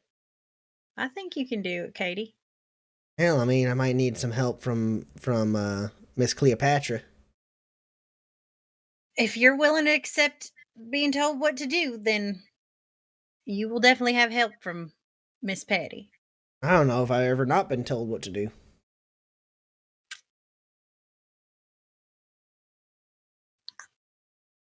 I don't think that's rightly true. You've been running my store for me forever. Because of what you told me to do. Which was run the store. Yeah, you said take care of it, so I took care of it. But you told me to do it. Hey, Katie. Take care of this for me. Yes, ma'am, Mrs. Camilla Can Wills. Okay. She gives you a hug. Yeah, I give her a hug too. All right, get out of here. And she rushes off and climbs in to one of the vehicles of the pack. Okay. And the engines roar. The scouts have returned. The thunder claps and the rain gets heavier. As around just a few hours before midday, the pack zooms out of Fenton, and what was previously an extremely busy, loud, kind of panicked town falls silent but for the sound of the storm. And as the four of you stand there looking at the pack disappearing into the wastes, You turn and you see underneath the awning of the general store 2 gunslingers and a preacher. And that's where we're going to take our break. Take a short little break here. I got 9:53 on the clock. We'll put it at about 10, 15-ish minute break. So we'll see you guys in about 10:15. Not at 10:15, but 10 to 15. This is getting confusing. The more 10s and 15s I say. 10:03 to 10:08. Thank you. We'll see you guys back in a little bit. Refresh your drinks. I don't know. Start making wagers on whether or not you think they're going to survive, and who you think is going to die. Dark. Hey, Dark, maybe it's the cut. Maybe the cut will all die. Maybe the cut will all Maybe die. the cut At will my all age. die. Season over. Season over. Paige has the sure hands tree 3 times. All right. We'll be back in a little bit, guys. So refresh your drinks, get some snacks, and be ready for the second part of episode 3 in just a little bit. Bye.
back. Smart, y'all. How's it going, everybody? Welcome back. Welcome back. Spoilers, we're in Denmark. They may not have seen the captions. We realized last time and Guildenstern. we realized last time that the last thing we say it shows up in the captions. So I just started doing Shakespeare, and then Roman joined me. Okay. Do you also have that memorized for no reason? I mean, I have the first bit memorized for sure. You kept going in the part where I would have had to read. I memorized it in Spanish for no reason once. Wild. It's just one of those things, I guess. Well, we're here in a Shakespearean tragedy of its own making, which is the Camillican family has stayed back in Fenton alongside gunslingers Quentin Lemaire and Cordelia Gray, and the Australian preacher in town, Mirabel Jimenez, all of which are staying back to defend the town against some cultists known as the Cut. I don't like that transition at all. The transition you did where you implied this is a Shakespearean tragedy. I know how those end. No, it's fine. It's fine. I mean, everyone lives happily ever after. I mean, just like Romeo and Juliet, right? So I only read the first half. So I think even in the first, anyways. Yeah. So that's where we left off. We have 3 days before Fire Night, and the storms are just going to get worse and worse throughout the next 3 days. And the Cut did say specifically that they would be paying a visit on Fire Night. So, the question for all of you is, what do you want to do to prepare for this fight in 3 days' time? As the Flywheelers leave and Quentin Lemaire has a chance to actually talk to you, he does specifically ask Franny, he goes, right, so we don't know exactly what we're up against. There's plenty of people in this band of cultists. Hard to say how many of them are going to be here. We know Dimitri was nearby, and usually they don't commit more than a few leaders to any one endeavor. So what I figure is they'll send some folk in, led by a couple of the more powerful leaders of the cult, and if we can get ourselves hunkered down in a few of the more fortifiable buildings in this here town, we might be able to hold the line, as it were. My understanding, Cordelia says, they want something with the well, something about the well. Mm-hmm. It's an anchor. Yeah, that's what Cordelia was saying. Some kind of powerful luminescent pool or energy source or whatever. Oh, well, sorta. So really, if you go back to the theory of it, it's There's some pretty fucking powerful sauce down there for sure. Right. That's one way to put it. Yes. That works for me. So if that's their target, it ain't very defensible up there on that hill. We don't want to just kind of hunker down there. We could try and build some barricades and whatnot, but that ain't going to do much. Plus, we're going to be out in the storms when it happens. So I think our best bet is to fortify some of these buildings and take them out as they make their way up there. I think whatever they need, they have to dig up in the first place, as far as we can tell. So it's not as though they would get to that point and be able to just pick up and leave with it. Well, then we make it so that we're a problem in a much more safe location. Smart. I was thinking maybe I could sort of drive around the bus and sort of cause chaos there. And if folks wanted to climb in the back and use that as sort of a fortification and sort of a mobile, I don't know, shooting station, maybe that could work. I don't hate that, except for you're going to get whipped around by some of them storms. Hardy vehicle, I'm sure, being a nomad and whatnot, but even still, even a nomad pack don't want to drive around on Fire Night. You sure you want to be out here in the streets? I'm thinking we want a roof over our head. Well, I'm not any nomad pack. All right. Well, anyone who wants to climb in with the teacher here in the bus, a little bit of mobile fire ain't nothing to to ignore, that's for sure. If you need you, though, I think maybe you hunker down in the stables if they start pinning you down. We don't know exactly what we're going to be up against, and what you don't want to do is you don't want to end up a sitting duck somewhere. Sure. If you get caught out in the middle of the street, we're not going to be able to help you. Maybe I could sort of lead him into some sort of trap. What do you got in mind? Well, I don't know. I was thinking, when you said lead him into the stables, maybe we could have some folks in there or some I don't know, something explosive. Maybe we could set up some tripwires that the bus will just sort of hover right on over, but everyone else will sort of run into. Well, I don't know. What kind of munitions do we have, Franela? Whatever's in the locker. I haven't restocked it as I have not had to use that kind of stuff. The locker is your inventory, Franny. Okay, nothing. Well, the town, I could probably salvage some stuff from the town and whip something together. What do we need? I mean, all I've got is in the sheriff's office is a busted medical kit that's probably got one more use before it just explodes or falls apart. I don't know. And then some ammo. Really nothing else I got. Ooh, I could use a medical kit. And then I could sort of take from what's around and maybe make some bombs if we need. Yeah, you would need about probably for what you're trying to achieve, at least 10 machinery cubes to make like a bomb that could be triggered and deal enough damage to be worth the play. Sure. If nothing else, you could. Is there a spot around town that looks like I could get that kind of salvage in one spot, or you would probably need to break down an entire house. You'd probably need to salvage one of the houses because everyone took most of their good stuff with them, right? So you would be full on doing some scavenging here because this is now effectively a ghost town. And Byron never showed up, right? Byron's not here.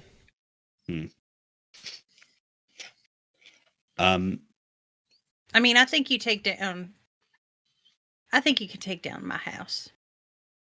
What? Mama. No, you're the one who's still here, Franny. Right. So I'm the one who can give permission for you to scrap their house. I can live in the sheriff's office for a little while. I don't know. We It's really either gonna that or sit Pat's here. house. We're gonna sit here and argue about which house in a ghost town to take apart to make a bomb to kill a cult. Like, come on, pick one and let's go. That's Right. a good point, Maxie. Franny, if you pick your house, I can do it. Go ahead, start on Miss Patty's house. See if that gives you enough. I think that's a good choice. I like that. Hey, I got a real quick question before people actually break off and start doing whatever. Anybody else have a dream with that fucking ghoul in it? Oh, did everyone else? Yeah. Some of the worst dreams I've ever had. Quentin nods and goes, yeah, he paid me a visit last night too. But you killed him, didn't you? Didn't you blow his head off? He ain't dead. Yeah, is this something I can know either based on what I learned last week or with another lore roll? I mean, you already knew he was an means Everlight. Yeah, anything? you already knew that he was Yeah. an Everlight. I knew he was an Everlight, but I guess is that something that's common for Everlights, is being able to enter people's dreams? I mean, you're just dealing with fucking tall tales and nightmares at this point. Like, there's no confirmed, like, Everlights are only theoretical anyways. So Sure. what their capabilities are just way beyond anything that you would know. Yeah, no, I mean, he's a powerful guy and he's an Everlight, so. But he's always had a way of getting in people's heads. And when you said he weren't dead, then well, that stands to reason. I just can't believe he'd come back that fast. I don't think he ever left. Yep. I think it's safe to assume we might be seeing more of Mr. Giannis when the time comes. Now, the cut is a bunch of murderous, backstabbing, cheats and liars, snakes and monsters, but they got a thing for theatrics. So if they say they're going to be here on Fire Night, well, guess they're going to be here on Fire Night. That'd be my guess. I don't expect a preemptive strike. I'd say they're probably going to hit us on Fire Night. It means we got 3 days to salvage whatever we need to, make whatever traps we need to. I'm thinking the saloon seems pretty fortifiable, Sheriff. So I think we get around to that. A couple of us hunker down in the saloon. A couple more in the bus, perhaps. I don't know if there's anywhere else we should hunker down. But there's only... Depending on the visibility, the Triptych Church has a steeple. I have a gun that can shoot a pretty long range. If we think that's anything. Yeah. That seems good. If you wanna post up there, you're gonna have a line of sight to the fountain. We got the bus driving around trying to cause all sorts of chaos and mayhem. Hopefully get enough of their attention so that they fall into a trap at the stables. Meanwhile, we'll be laying cover fire from the saloon here as we can. And I think if we get that place nice and fortified enough before the storms really hit, either the church or the saloon are the fallback position. Is like we said, if they're gonna have to work at that pond to get what they need, then we just need to be nearby and a nuisance. Make it so they have to deal with us before they can get what they want. So I do have a question though. If these folks can't die, how do we expect to kill them? How do they stop being our problem if they can just come back? Well, he glances at Cordelia. He goes, I'm working on that. It's only been a recent development that we've realized that they have these kind of capabilities. So, we've been looking around and talking to folk and trying things out. We're hoping maybe we can find out some way to make a weapon that could hurt them. But as far as I can tell, you shoot them, and they go back to wherever they are housed at, or they go in something nearby. And that's good enough for me. It slows them down, at least. I mean, that ain't really good enough, though. Gives us time to pull whatever it is inside that pond that needs to be pulled out, get it out of here, and then your town's free again. Yeah, Maxie, could you maybe take a look into that, or sort of, keep doing what you were doing the other day? You want me to try and figure out how to kill a ghost in a magic pond? No, whatever's down there. You said you sort of attuned to it the other day or something. Maybe you can figure out how we get it out of there. Or what's to be done with an anchor? What these folks are up to? Yeah, right. I mean, listen, I don't know how to build shit, and I am shit with a gun. So, you tell me what you want me to be to punch somebody in the jaw, or if you need me to put something high up or string a thing somewhere. But otherwise, I can try and figure out the weird pond we got. I think that leaves you in too undefensible position. I think I'd rather have you hunkered down in the saloon helping us hold the door. No, sorry. I meant until Fire Night. Oh, sure. Right. Mm-hmm. I'm not going to go fucking swimming while there's a gunfight going on. Right, okay. Well, I mean... That's ridiculous, Quentin. If you think that's a good plan... I mean, Paige, you remember... I said this during last session. It's incredibly dangerous to try and fuck with this anchor. You're dealing with theoretical physics at this point. So, Max might be able to. Max is probably the most illuminated person that you know in life. But, it is a particularly dangerous thing to try. It's like sending someone to, go fuck around with, a weird black hole portal that, appeared randomly without any, disobeying every law of physics known to man. Yeah, but that's like the fucking heritage of this world, I think. I don't know. I didn't read a lot of books. So, like... Yeah, no, I think page A, like, Max already did it once and was fine, and also doesn't think she could really stop Max if they wanted to. Mhm. So, like, it's something productive that, as the most illuminated person she knows, she would, to some degree, trust them to not be careful, but try it. Sure. And hopefully use some sense. Right. Well, then you go ahead and you try to figure out what it is you can figure out there. Cordelia, you want to help them out with that? Cordelia, nods, and then he goes, Preacher, if you can help me get the saloon all fortified, and then we can work on the chapel. Well, I think between the two of us over the next 3 days, we should be able to get things going. The rest of you, I guess, salvage and set up a trap nearby the saloon. Sound about right? Yeah, and I'd love to take a look at that that med kit that you got. Could come in handy. Sure. Come on, let's go look at it. Sounds good. Okay. So over the next 3 days, y'all are basically, we're going to kind of zoom out into a macro scale here over the next 3 days. It's very busy. There's a lot of work being done with what can be salvaged to fortify up the saloon and the church against like direct assault, as those seem to be the two main buildings that you're going to be fighting out of.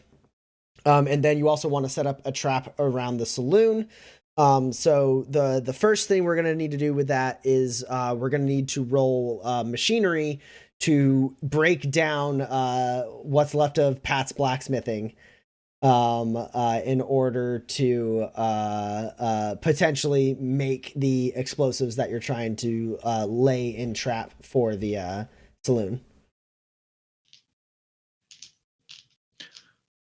Yeah, I would assist with that. I should not be the lead on that role. Okay, who's taking? Is it Paige? For the salvage? Yeah. Mm-hmm. Yeah, I think so. Okay. It's a machinery roll. Mm-hmm. Yeah. I do. We'll go ahead and put it at it's unopposed, but the weather is absolutely terrible, and the more you take it apart, the more you have to deal with the weather. So we're gonna go ahead and call it a -5 for both of y'all. Oh, well, that's still just a +1 from Cleve. So okay, so a -4 for you, Paige. All right. I'll roll these dice and see if it's worth spending the grit to go strong. Can you bamboozle the rain? I love Greatest Clearwater Revival. Unopposed.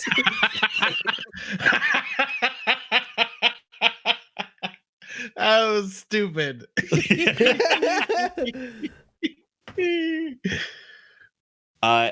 Okay. When I originally rolled a small straight, 16, 17, 18, and 19. On my 4 dice. But on the reroll, I got a success. Okay. So about 3 hours into this project, you receive 1 machinery cube. That's not enough. That's not good. So if you want to keep rolling at it, you can. Otherwise, we can kind of keep that progress as the through thread, which just means to get the 10 machinery cubes, you would need to make like a bomb that you could utilize in the way you were talking about. You would just need to do another day's worth of work, basically. I'd love to roll it that one more time. Sure, go for it. Still a -5. Oh, actually, okay, no, that doesn't matter. Okay, because I realized that with the -1 for my HP being bad, I technically hit my target. Like, should I assist again? I can assist again. I'm gonna assist again. Sure. God dang. Well, that's nothing. No worries. Y'all, I think these dice are getting retired. Oh no. I've yet to look at an initial roll and see something that's not a teen. Those are going away. Okay, I can't improve on that pace. It's just slow going and not good. Cool. It was no successes. Cool. So, it's gonna take you a decent amount of time to get the parts you need. Though you do know that it's not gonna be super difficult for you to make the bomb. So you have 3 days, right? You're starting this at the beginning of day 1, and then 2, and then 3, and then Fire Night hits, right? Sure. So you have time.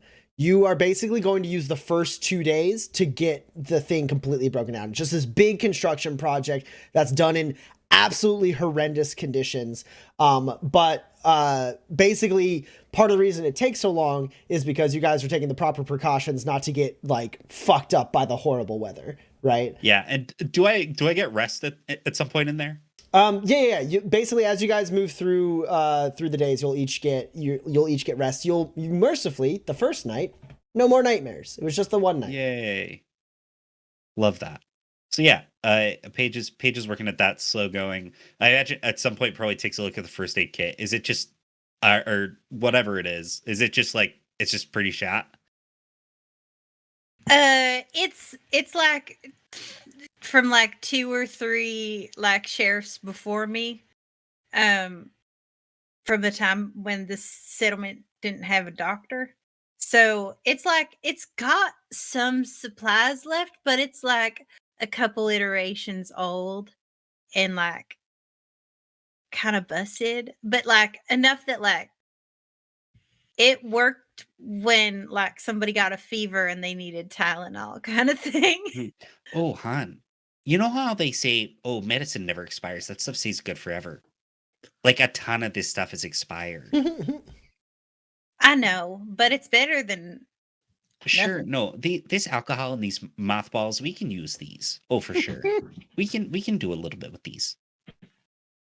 Little bit of tape. No. We can do this. We can put some of this stuff to use. Okay. So on the third day, Cleve and Paige's construction project breaking down Pat's blacksmithing is complete. Some of those materials, like the raw, like, you know, like boards and planks and shit, get like used to fortify up the saloon and the church, which is what Quentin and Mirabelle are focusing on mostly. Just like blocking doorways, boarding up windows, like, you know, like making it so there's as few exits and entrances as possible, like that kind of thing. Max, we know what you're doing. Franny, do you have anything like on the macro scale that you're doing here over these days?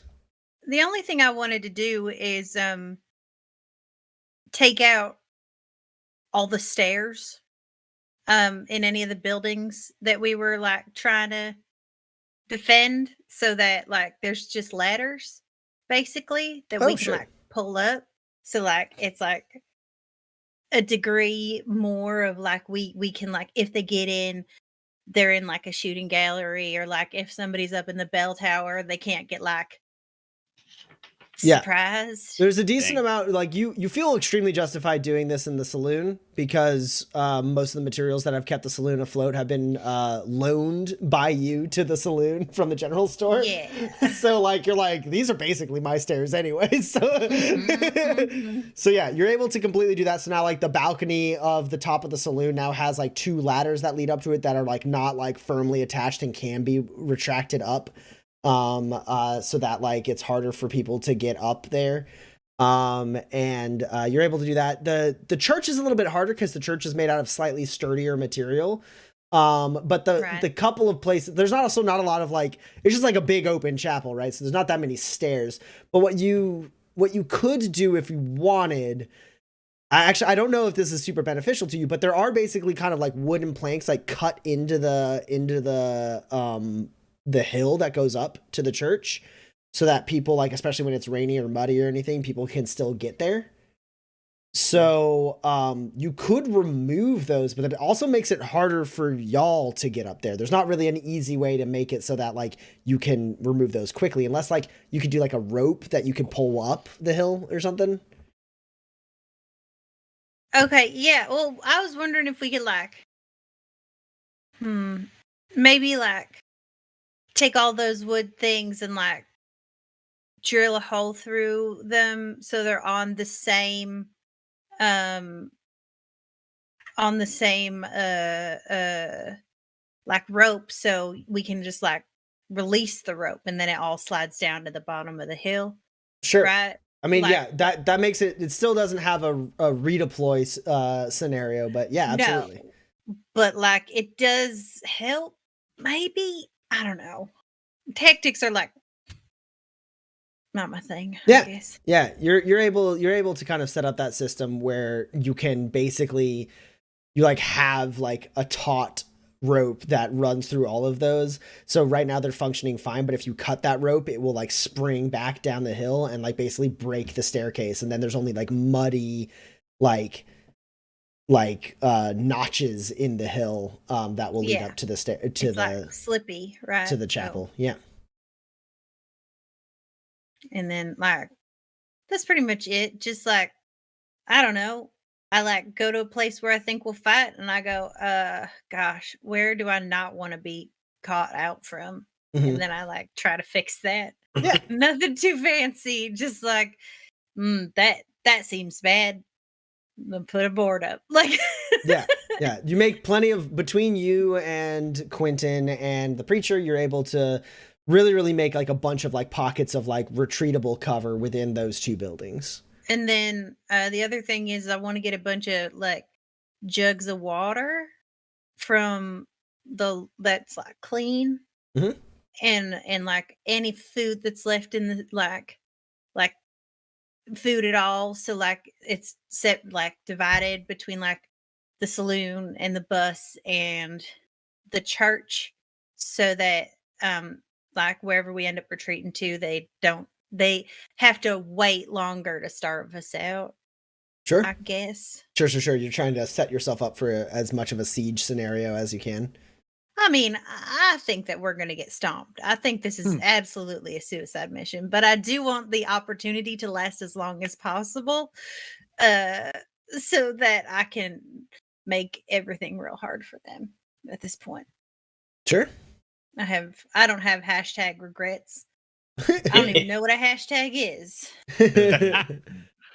So Max, what are you doing over these few days? Yeah, I think me and Cordelia are walking down the hill. I'm just gonna activate flush toxins real quick, so I'm gonna hang out in the rain.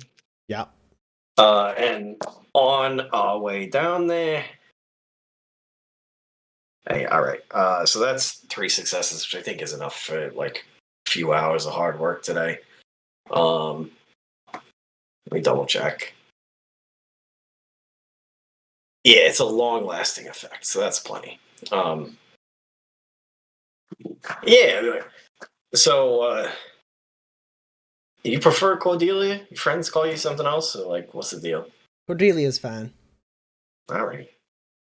Do your friends call you something else? They call me Cordelia. Okay. All right, so we're gonna go down to the magic pond, and I'm gonna try and touch the, woo stuff down there, and we'll see what happens. Right. I mean, I don't rightly know exactly what it is you're doing, but Hey, do you? that makes 2 of us. Well, shit. Listen, you don't shine, right? No, I do not. All right, so the thing is like when you got it in you, there's like some ability to sort of feel it when someone's trying to do it to you. And so like I know what it's like to kind of reach out and touch that energy, but only really in the context of trying to make it not happen. So we're sort of in uncharted waters, I say as I point to the pond, Right. of like, reaching out and grabbing a thing that ain't there, but is there. I don't know. I ain't a scientist, but I know that you gotta do experiments to learn shit, so. Right. Well, what would you think are the chances you're about to blow us all up? Blow us all up? Probably low. Okay. Well, listen, nothing's ever exploded because I did any of my shit. So Cordelia basically spends a little bit of time as you're getting like kind of situated, like setting up like a sort of shelter on the top of the hill there to protect from like the rainfall and like the hail and stuff. And then yeah, Max, you wade out into the center of the Fenton Spring at the top of the hill in the southern part of town. And you're kind of floating there, and you're gonna just try and like reach out and feel, or are you guess diving down? First, I'm gonna just like reach out and try and feel that again. And if I can feel that, I ain't never tried to use telekinesis on a thing I can't really see. Mm-hmm. But like, I don't really see the harm in trying. Sure. It's the closest thing I got for like interacting with a thing that's far away from me on an illuminated level. Sure. You basically, as you kind of sit there and like just attempt to do it, you basically are unable to channel the energy at anything in particular. So you don't use the power, you don't expend the shine. It's just unable to happen. All right. Then yeah, I'm gonna just try and keep going further down the path that I went last time, which was like just try and reach out and make some kind of connection with it. Mm-hmm. I guess like I have done warding at times when I didn't really get all of it and some of it still got through. Mm-hmm. So I'm gonna try and ward this poorly. Called shot ward. Yeah. You got it. Exactly. So that's a thing I could do, right? You said it. So you can go ahead and roll warding as you try to like kind of deepen your connection to this thing. We'll start off with you rolling warding at a -6.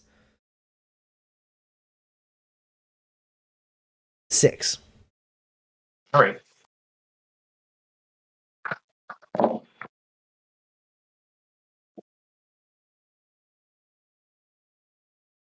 Hey, well that's... Oh shit. That's an extremely fucking good roll, actually. Nice. I was like, well, that's a going strong, actually. And then I was like, wait a minute.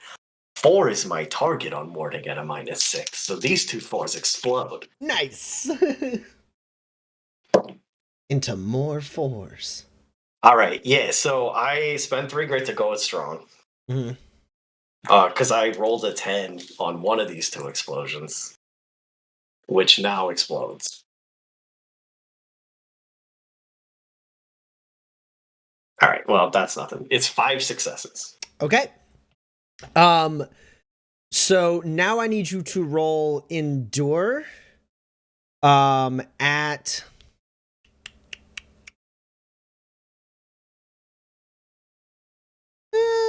so we'll make it a -4.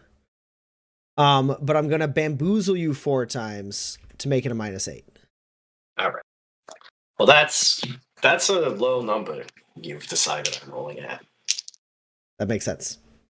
But I will happily take the grit.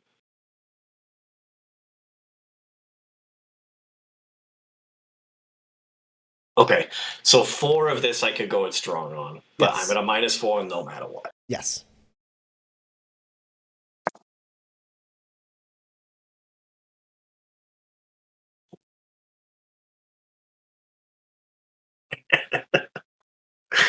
What a tremendously bad roll.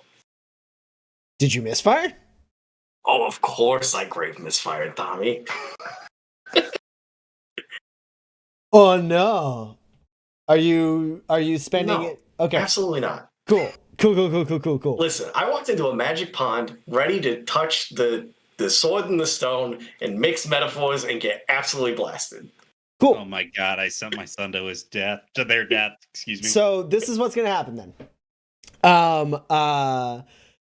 Cordelia sets up the shelter, Max. You kind of sit there like in the water a little bit. As you touch the water, you feel that energy kind of like ambient around you in a way that like is like when you like know what you're looking for, you can kind of feel it, but otherwise like you'd be kind of oblivious to it. It would just feel like a nice place to be, even in this horrible weather. But you're able to kind of tap into that, and you try to reach out with telekinesis, and you're just like unable to like anchor that power onto anything. And so then you're like, okay, well, I know this works. So you wade into the middle, right? And like Cordelia's like, you sure that's a good idea? As like there's like thunder and lightning and stuff. Thunder and lightning and stuff around. Cleve and Paige, this is on day 1. Cleve and Paige, and Franny. About like midway through the day. There's still a little bit of sunlight left. Max is waiting there. And Max, what you do is you reach down and you're kind of floating there in the water. You're in like what starts to happen is something a little bit strange. Like you're not really sure exactly what to do. You're trying to like channel this thing with like your ability to like ward, like you're trying to like channel some of its energy towards you is what you're like attempting to achieve. Like you're like, I don't know, I know how to like kind of put up barriers that stop things from happening. Like it kind of sometimes feels like you're throwing up a barrier between one person and another person when you're trying to like stop them from doing an illuminated power at somebody. So like you're like, maybe I can like kind of use that feeling and kind of envision that and like make a kind of like funnel and kind of funnel this energy into one point, and that point is going to be me, and I'm going to see if I can connect with this enough that I can maybe like telekinesis it or do something. I'm not sure. And so you sit there and you do this for a little while, and what happens is you don't really witness the passing of the day.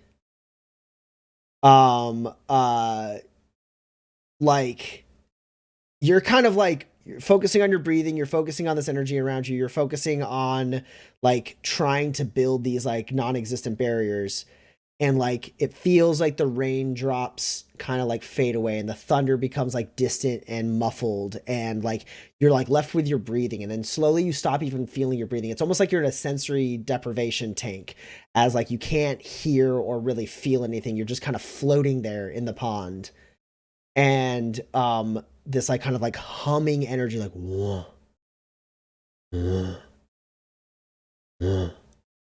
kind of seems, you kind of feel this ebb, this extremely hard to detect like wave, this kind of pulse that's within this kind of ambient energy around you.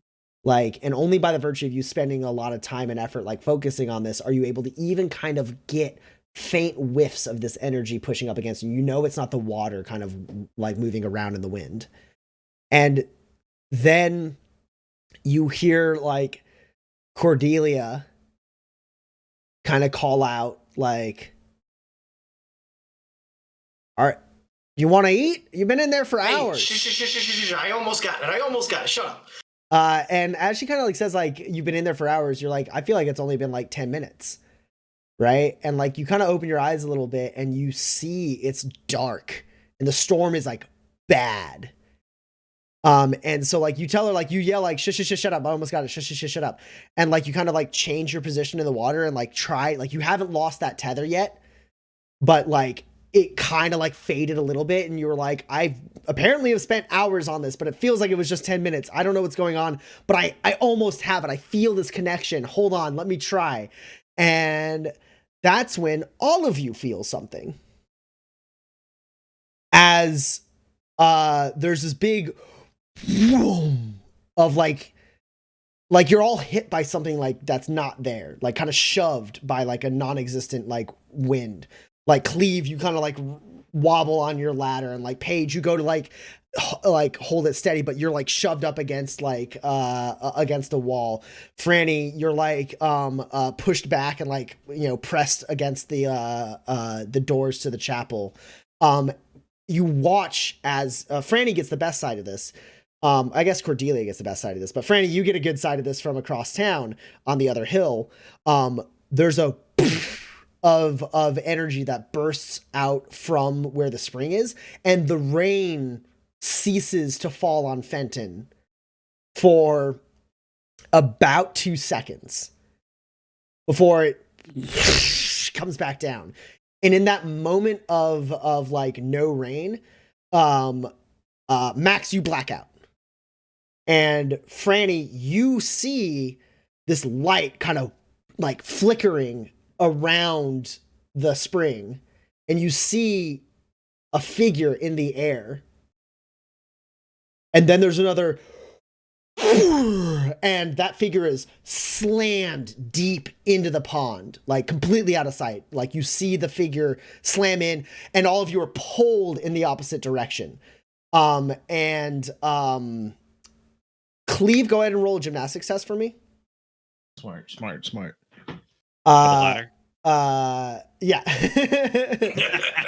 Franny, you can roll, or not Franny, Paige, you can roll observe to assist. Oh.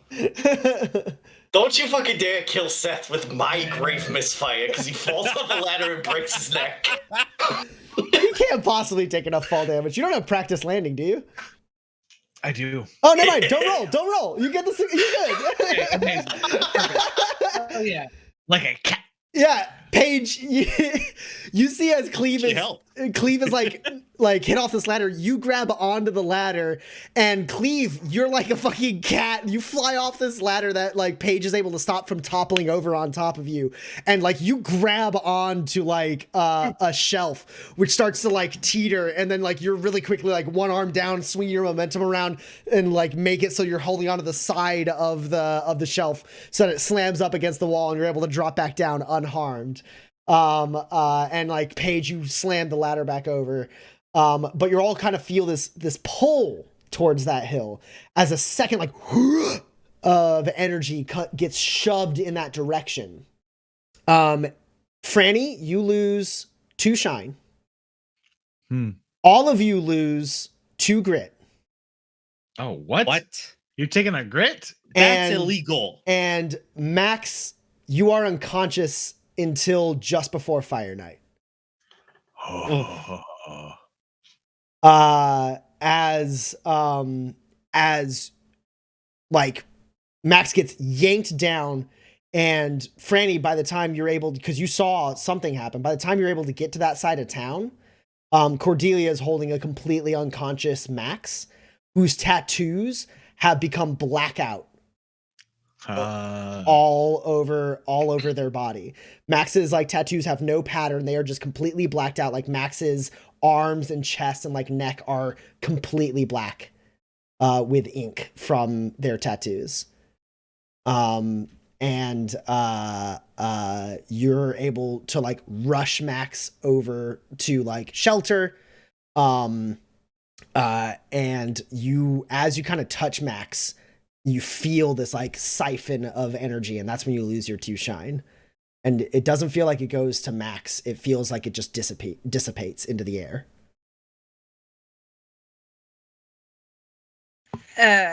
Okay. Well, I hate that. I thought you were going to say I'd lose 2 shine because of the twin thing, but I guess that's not cool enough. Well, who's to say that's not what just happened? It's not. You said it was a different thing. You touched your twin. Hey, I got an important question. I bet the answer is no. Do I get a rest? Yes, full rest when you come back. Wow. Nice. That's what Listen. takes you so long. That's maybe about the best I could have hoped to accomplish. Holy cannoli. Yeah. It's never exploded before. All right, there's no reason to think that would have happened. Yeah, I think Paige turns to Cleve and goes, "Ooh, hon, that was so hot, but I think our kid's dead." And runs out into the rain. Yeah, you all are able to like converge. Franny, do you take Max to your home? Do you take Max to the saloon or the chapel? I put Max in the bus. Okay.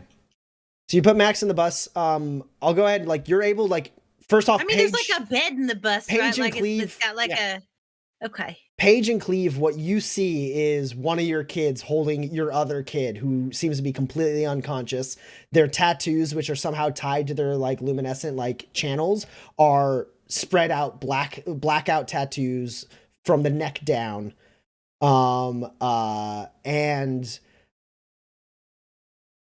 Paige, what did you get on observe? Just now on this roll? Yeah, on the roll to like help Cleve out.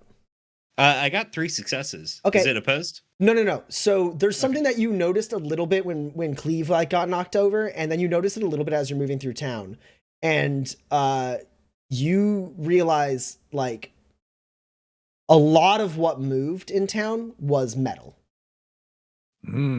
Like there was a big magnetic pulse that a lot of the things that would be pulled by a magnet were the things that shifted primarily. Non-magnetic things also shifted, but like you're like kind of, you noticed it a little bit in the blacksmith shop. You had a lot of tools, a lot of materials around, and then you notice it even more when you're like kind of moving through town. You realize like everything that's metal like has noticeably been moved away from where it was supposed to be.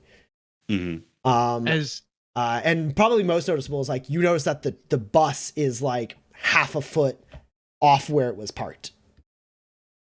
Huh. Well, I wonder if, if we could do that again when they get here, maybe we could knock them off their feet a bit. I mean, certainly not with Max. Max is not touching that thing again. Max is getting nowhere near. Max doesn't even get to drink from the water.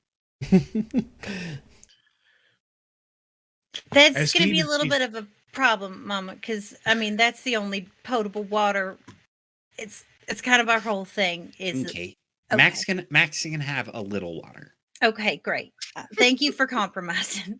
Cordelia Cordelia and Mirabelle work together to do a full checkup on Max in the van. Quentin like shows up and like has a sidebar with Cordelia for a while as Mirabelle is looking over Max, and then finally Cordelia joins Mirabelle, and the two of them will kind of like look through, like do a bunch of different tests with Mirabelle's medkit and Franny's medkit, and over the course of like they spend like a couple hours doing that, and it's a tense couple of hours, and then Cordelia goes, I don't know what it is. I mean, their vitals are fine. They're totally fine. I don't know how they're unconscious. I don't know what's wrong with them. I can't wake them up. No smelling salts. Nothing works. We even tried giving a small dose of adrenaline to see if we could get some kind of reaction, and just nothing. No stimulants work. They're just out. I think this is something beyond medicine. Mm-hmm. I mean, if it has something to do with their tattoos, I mean, it's definitely got to be the luminescent in nature, I guess. I mean, that makes sense based on what we know from the spring, but I don't know. I have no idea what to expect. I mean, they're, as far as every single tool we have on hand and what I know and what Mirabelle knows, they're right as rain. They're healthy, but they ain't responsive.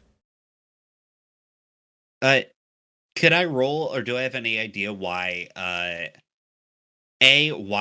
What might have just happened, or B, why it would react with the metal? I suppose that's sort of the same thing.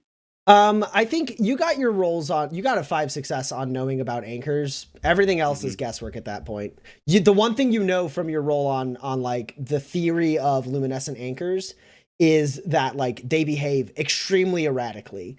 Or they would. Like basically that amount of luminescent energy like compressed into like one area or one item would in theory have completely unknown like physical like properties, like they've never been observed before, like they're all theoretical, but like even just like the uses of luminescence, like the applicable uses of the energy output that luminescence has, like the fact that it can be used in so many different technologies and has so many different applications and can be like wielded in so many different ways.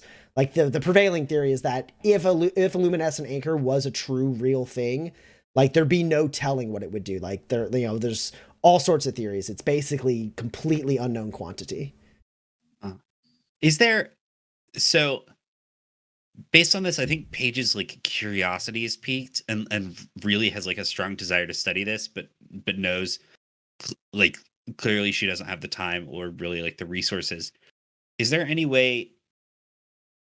reason to think that Paige could get a message to the person who she read their theory about anchors? I mean, at the very least, you could send them a message and be like, I think I found one, if nothing else. You don't know what their response time will be. You don't know, but like, yeah, you know what university they work for. So like you can, there's a chain of LRC like tags that you could get to that point. However, when you approach the LRC tower, it is completely blacked out. I knew it. Does it look bent? Not like, it's not like broken. There's no like easy like, oh, it's been like yanked this way or broke or anything, but like none of the screens are responsive. It seems like it's completely knocked out. Wow. Are there any electronics in town operational? As you kind of go through and check it out, like it seems like most of them have rebooted. Like whatever you're able to like interact with, like it like not all of them, like they're not like broken, but most of them turned off and turned back on. It seems like you know, if there's a digital clock, it's at like, you know, 000 12 o'clock. Everything's gone. Everything's had a factory reset. Yeah. But it appears whatever makes not a luminescent tower, an LRC tower, function, like this thing is like broke, and there's no LRC operator in town. There wasn't even one to begin with. I think Paige takes a minute or two to jot down what she knows about this place and this anchor and what's about to happen here, and like stashes those pages somewhere she thinks someone might find it if they came along later. Sure. Anywhere particular that you can think of? I'm trying to remember. There's not like a bank or something, right? There is. Oh, probably the vault of the bank. Okay. Well, Franny doesn't have access to the vault, but she does have access to her safety deposit box. Yeah, I also have the gun safe as well in the sheriff's office. Sure. And the floor safe in my house. I was sort of thinking the bank because I suppose if folks came along later, like any sort of scavengers or something, they would probably go and see the bank. If you know, we could put it in the like my safety deposit box, or we could put it in Sure. We could do the nighttime deposit, I guess. Oh sure, yeah, that'd like that'd work. Nighttime deposit drop thing. Sure. Okay. Oh, that's a good idea. I like that. You can use my envelope. It's like a little leather envelope with a zipper and a lock. I love it. Yeah. Paige stashes the pages and leaves them. Cool. The pages from Paige. Mm-hmm. Stashed here in Fenton for safekeeping. Yeah. And then is this the day I roll on that explosive? So that was day one. And so like obviously that was day one. That was day one. Right. And then like basically like it's not great that Max is unconscious for the next 3 days. Like, but No. like legitimately you can like Cleve and Paige, it sucks that your kid is unconscious, but every time you check, like Mirabelle stops working on fortifying and just works on monitoring Max. And like full on, like Max seems completely healthy, 100% healthy, but is non-responsive, not waking up, just like in the deepest sleep. But even Mirabelle's like, I don't even like, it's not brain dead, but I don't know. It's strange. There's not normal readings coming off of them like they're sleeping. But for the most part, you have no idea when Max will recover, but you were working on a thing and everything you check in, like Mirabelle's just like, I think as long as we keep them safe, they'll wake up eventually. And so you're able to, after a couple days work, completely break it down, get your 10 machinery cubes so you can make that bomb. And that's going to be a machinery test to make a bomb. Easy. No pressure.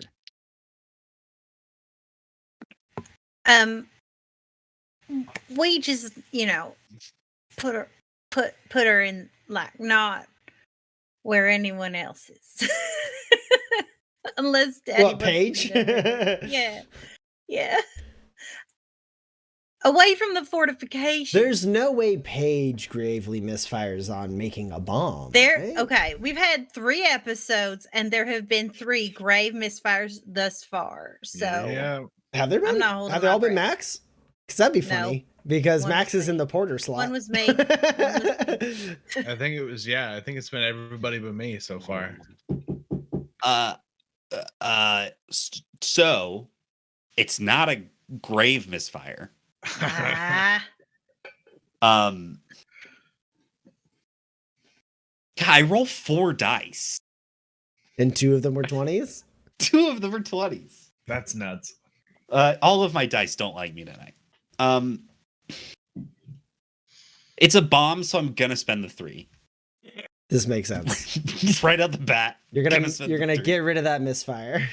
Yeah, and then you know what? Why not? I'm gonna go down to 1 grit. To play to the gallery on this as well. Okay.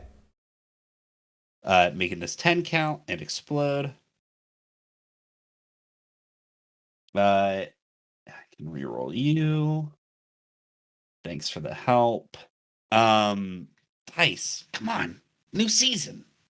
They don't have the heat. It's 2 successes. Is that what I need though for a? I think. Hold on, I'm pulling it up. I mean, it's on your little sheet there, I think. Oh, sure. What? It's a. Is it a class? It's class 2. You need 4 successes. Ugh. Brutal. But that just takes half a day. You have a whole day to work on this. So. All right. Well, I'll roll again. Oh. +1 grit to Paige from Argulam saying, making me nervous with these numbers. Thank you. I'm making myself nervous. Oh boy, I would love for these dice to roll 10 or below. Even half of them. That's a 20! I'm spending 2 grit to twist the knife. Oh, I took away your grit. You're at 0 grit, so it's all good. I've got my successes. I make the dang bomb. And now you have 0 grit. It took me 7 grit to make a bomb. You made a bomb, though. You made a bomb. All right. You did it. I'm so proud of you. Thank you. Yeah. You make a bomb, and it's, you know what, Paige, about halfway through, you realize, like, it's extremely stressful, because there's a couple moments where, like, it almost goes really bad. And, like, you realize for a second, you're like, there's no way I could, like, there's no one I can ask to help with this. And also, there's no one I can go and explain why that was extremely stressful.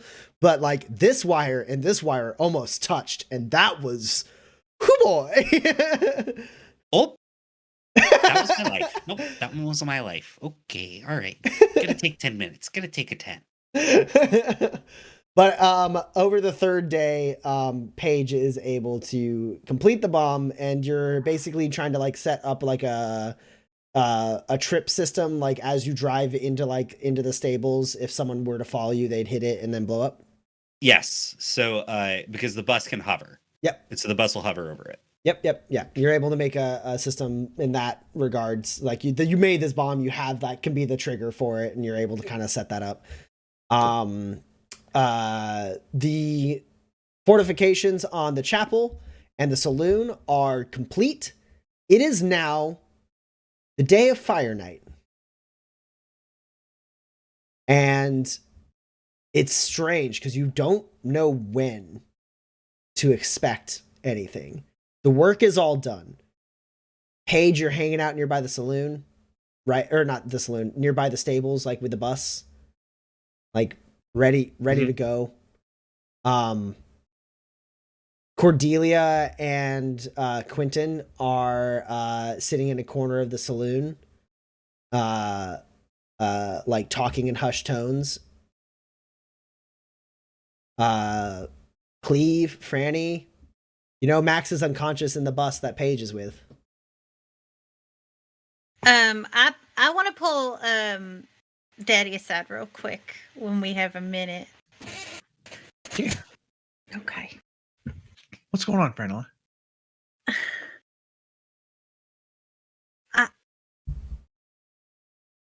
I know what you're gonna say already, but if Max does not wake up in time, you got to convince Mama to take you and them away.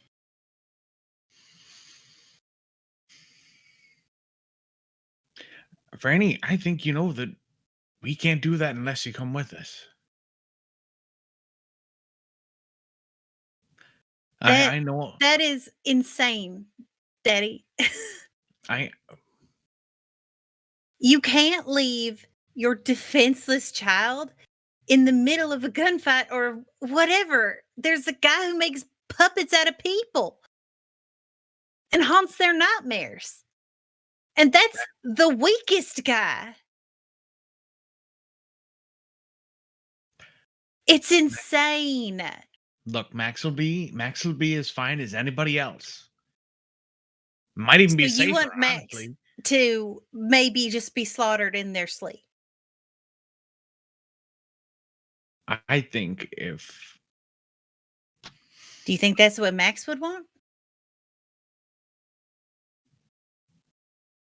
I know that Max wouldn't want me to leave you here. Sure. Now I got to deal with Max when they wake up. I got to deal with your mother. I got to deal with you being gone. We got to deal with that all on our own. That's what you're asking us to do. Look, Franny. If it looks like we're losing, I'm leaving. It's fine. Like, what if but you don't like get that you can't. chance? Well, then I don't get the chance, Daddy. I can't promise that I'll leave. You have to go. You cannot leave the defenseless on the field. Where do you put the cars that aren't armored? What speed do you drive? You match the slowest car. And right now, that's Max. Franny, and look, right maybe Franny. It's miraculously they wake up and everything's fine. And this is a conversation that we never had. But like right now, Max can't make choices. And I can. So you, being the only sensible one between you and Mama, have to be the person who makes that call to protect your child. I've got 2 children, Franny. Right, but one is. And one I'm is standing stubborn. right here having this conversation She with might you. as well be in a coma. Right now, you're the slowest car. I can hitch up a dead car to another car and drag them along, but I can't take one car driving the opposite direction and force them to go one way, Franny. Right now, you're the slowest car, and we're here to protect you. I can't protect all of you. Then come with us. No, Byron has not returned, and Mirabelle is still here, and we've got these gunslingers with a death wish, and it's literally my job. Then it's literally the only thing I have left. Except for you all.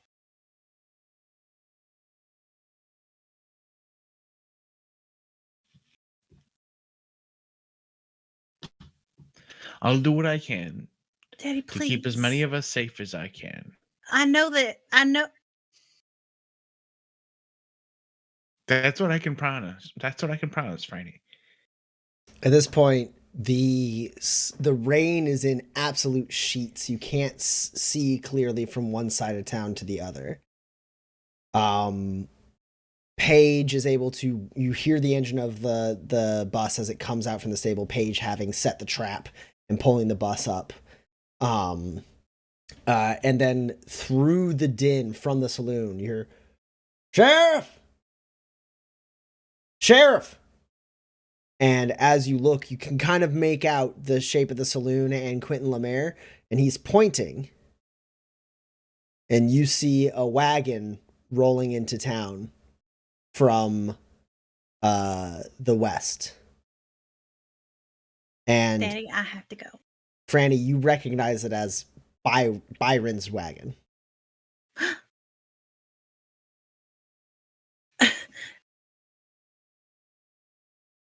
Just think about it. I have to go. Okay, I will. Please. Hey, I will. And you be safe. I will. Cleve. Give me a kiss on the cheek and then I leave. Cleve, do you climb into the bus right now, or? I think it's smarter for Cleve to be with other people rather than just flying around on his own. So I think he's definitely. This weather is so bad for you to fly in. So yeah, is it the bus or the saloon or somewhere else? It'll be on the bus. Yeah. Okay, cool. Cleve steps in. Mirabelle has left Max with Paige to go join the gunslingers in the saloon. Franny, where are you off to? Well, regardless of this potential Trojan horse, I don't know that, I guess, because Troy doesn't exist. Whatever. I gotta go see if Byron is okay and talk to him. Sure. So Franny, you run out immediately soaked completely, like absolute sheets, as you rush out, and the shape of Byron's wagon hits you, and you see like he has the awning forward over himself. The automaton horse looking worse for wear as it kind of drags the wagon into town in this horrible, like, flooding street. And you see a disheveled, almost sickly looking Byron, like, looking up and being like, "Sheriff, is that you? Hey, Byron? Sheriff, what the hell? What's going on? Where's everybody?" They're all... We had to evacuate town, and I need you to come on through if you can. All right, and like, do you direct him, or what do you? Well, I don't direct him to the stables where he will explode. So, yeah, I guess to like my office, I guess. Okay. Right. So you like try to like guide his horse, his Yeah. automaton horse that way, and like pull him towards. Yeah, because the it's got a sheriff's deep office? awning for like other horses and shit. So that's a good place for him. Sure. To, yeah. As you're getting there, there's this ringing in your ears that kind of brings dampens out the sound of the storm, which is saying a lot. This like loud, high pitched ringing, and as like Byron is saying stuff, his voice is he's like, "I don't even know what happened. I was out there one day, and like this like kind of like pervade, like hits you, and like you lose your equilibrium for a minute. You like slip for a second, and a few things happen all at once. Byron reaches out and catches you before you fall. And at that moment, Max, you wake up. And as you wake up, Max, there's this hot, burning feeling on the back of your neck. Like not directly on the back of your neck, kind of on like the side, like back of your neck, like on like the meaty part right there. There's a like you've been hit with a poker, like extremely hot burning sensation as you wake up. Cleve and Paige, you see as Max wakes up kind of at a start, and you see a bright flash, like almost like a photography bulb flash of light, like shoving Max's body forward at the neck. I think as Max wakes up, like as I wake up and feel that, just instinctively, immediately activate Sixth Sense. Sure, go for it. Franny, unbeknownst to you, at exactly that same moment, you also feel a hot, burning poke right over your heart on your chest. And underneath like your armor and clothes, there's like this like flash of light. And you get shoved for a second, but as you're kind of slipping and falling already, Byron has like grabbed onto you to stop you from like fully face planting in the storm. And like you don't know what just happened. Max, you wake up fully fine except for that brief moment, almost like getting a shot, right? Like it was like pain for like a second, like hot pain for a second, and it was gone. What you last remember, Max, is being in the pond and trying to like hold on to that connection. And the only other thing it's not even like a memory between now and then, but the one thing that kind of lingers is the smell of wet grass. And you activate Sixth Sense as like, you know, a defensive instinct. Your tattoos break out from their blackout formation and start moving around your body. Franny, you get like kind of knocked and held onto. Byron's got a hold of your arm. And as you look up, you realize Byron's face is gaunt and pale. And Byron's hair is oily and black. And a slight glint of purple light comes from his eyes, and not Byron's voice speaks out, "Don't worry, Sheriff, I got you." I activate live.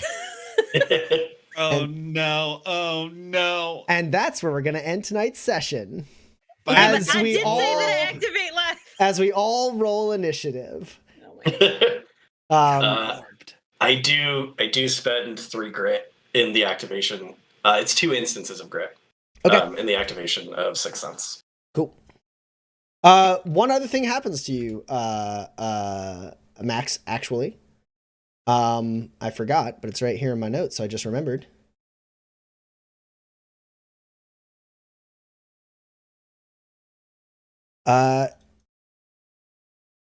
You go up to 13 grit.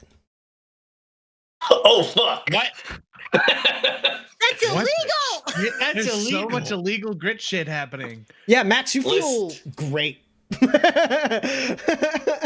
I feel incredible and immediately worried, but honestly fucking incredible. No fucking gambler. Okay. This is nuts. Oh my god. That's where we're going to end tonight's session. Oh. Time to move on to Q&A. We haven't done the trigger rundown in a little while. I do think that sequence with Max in the pond is a all 4 of mine in one go scenario. Amazing. Yeah, it was a string of terrible luck and then a stream of great luck. I mean, I chose a course of action that's more exciting than safe. Oh, yeah. I rigged the odds in my favor with Flush Toxin so I could hang out in the rain. Yep. I had a string of great luck when I got 5 successes to attune to this extremely distant illuminated source. And then who knows what happened, but it seems bad. Yeah, absolutely. And Paige, Random Jerk, you're the best. Paige, you are at 1 grit as Random Jerk uses some of his viewer grit to give you 1 grit here at the end. We're gonna move on to the end. We're gonna move on to Q&A here. I have the questions from the Discord in my phone here. So we end every session with a little Q&A. If you have any questions for us, now's the time to drop them in the chat. You can ask about the players. You can ask about the GM. You can ask about the system. You can ask about the characters. You can ask about the story. You can ask about the session. You can ask about the future. You can ask about the past. Whatever you want. Throw it all in there. If you have any questions, Random Jerk asked a question: does this still work when he paid the grit to page? It does. Ask a question and we will answer it. Meanwhile, we have a couple that are in the backer exclusive Discord, which is, I don't know. Wait, we already asked the Roman if you were in campaign 1 thing, right? Yeah. It's okay. the folks from the Shadow Hearts series is the first question. So we have Argilam asking some questions, with the classic patented Argilam, let's build these how would you build these characters from other fiction in Manifest? Argilam asks, let's build Kodelka and Yasant. That's one name. The name is Kodelka Yasant. Yeah. Edward Plunkett and their son, was that Haley? Holly from the Shadow Heart series. Kodelka is a skilled climber. We're introduced to her scaling the outside of a monastery. Very observant. She spots traps in her traveling companions easily miss. And she is psychic, notably the strongest spellcaster in the 2 different games when she is not playable, even when she's not playable. Furthermore, she can see and speak with ghosts. She traveled alone since the age of 9, so drifter through and through. Also, I did at first read, we're introduced to her scaling the outside of a monstrosity. I was like, oh, hell yes, some Shadows of the Colossus shit. Let's go. Well, what do you think, Dan? My instinct is urchin or wild one, depending on like what her travels are like. But if you're traveling alone since the age of 9, you've picked one of 2 histories. You're both wrong. She could see and speak with ghosts, and so there's only legally one available history to you, and that's a cultist. You're an occultist. You can see that also. So there's 3 options, I guess. I'm actually inclined to lean that it is probably a cultist or wild one, because those are 2 histories that get large boosts to insight. Yeah. Mm-hmm. Ooh, a cultist might get a small one, but it's still fine. Yeah. Those are 2 histories that you can start with 8 insight. Mm-hmm. And this is a character that starts with 8 insight. Absolutely. And it sounds spider like, climb, probably. Yeah, and it sounds like scavenger is the one that fits best for path, right? Like good at getting in and out of places, observant to find stuff, the right? Traps and things like that. Yeah, that reads scavenger to me. I can see that. Yeah. So Path of the Scavenger, either occultist or wild one background. Very high insight powers, a mixture of somatic and mentalist, because you probably want spider climb, which is the somatic power that lets you be Spider-Man. And then the mentalist powers can do a lot of spellcasty type things. Awareness is a must for the talent trees, because I think you want at least the Pinkerton talent, which is the thing that would make it so that you would be able to spot traps without like even having to be necessarily looking for them, because you can Pinkerton lets you ask questions of a scene to try and like get inferences that no one would even think to ask for by asking broad questions and being like, I got successes, so I can ask you this question, you have to answer it. Pinkerton is the talent Columbo. Yeah, Columbo, Sherlock, like all that. If you're going to be able to walk into a scene and like be able to be like, I've noticed a bunch of things that no one else has, it's the Pinkerton talent. So that seems right. Yeah, that sounds about right. I guess probably it's subtlety, awareness, it's subtlety and enlightenment. Yeah. It's subtlety, enlightenment, and vigilance is what you're looking for. Yeah. I think occultist gets you Know-how. Vigilance. Occultist will get you know-how, and Wildling will Oh. actually get you metal. So, But no. Sorry. Yeah. I think it's tough to get there. yeah, it might be tough to get there. You might have to stretch, but that's actually one of the benefits of histories in Manifest is that some of them are micro scale and some of them are macro scale. So, like, if she grew up in a city, you could just give her the urbanite talent, and that gets you the vigilance talent tree. And Or urchin for subtlety. Yeah, or urchin for subtlety, and that still lets you have like the background that you need, because urbanite is broad scope, whereas something like wild one is narrow scope. Yeah. So like it would mean you're investing in insight quite a bit as the levels go on, but like you're allowed to. Yeah. Next up is Edward, the strongest member of Kudalka's team. Starts the game with a revolver and is very good with it. Continuously bumbles into traps and dangerous situations. He gets mauled by a werewolf before you meet him, and then almost immediately eats and drinks poisoned food. Fortunately, he is the best equipped member of the team to take a punch. So he's got hardiness, and it sounds like maybe sure hands and brawn. I think maybe they're a homesteader, but definitely an explorer. Yeah. Explorer sounds right. Yeah, absolutely. I love the idea that like this person has awareness too, and like never didn't put any points to observe and just walks into everything like an idiot. Mm-hmm. Oh yeah. And then Holly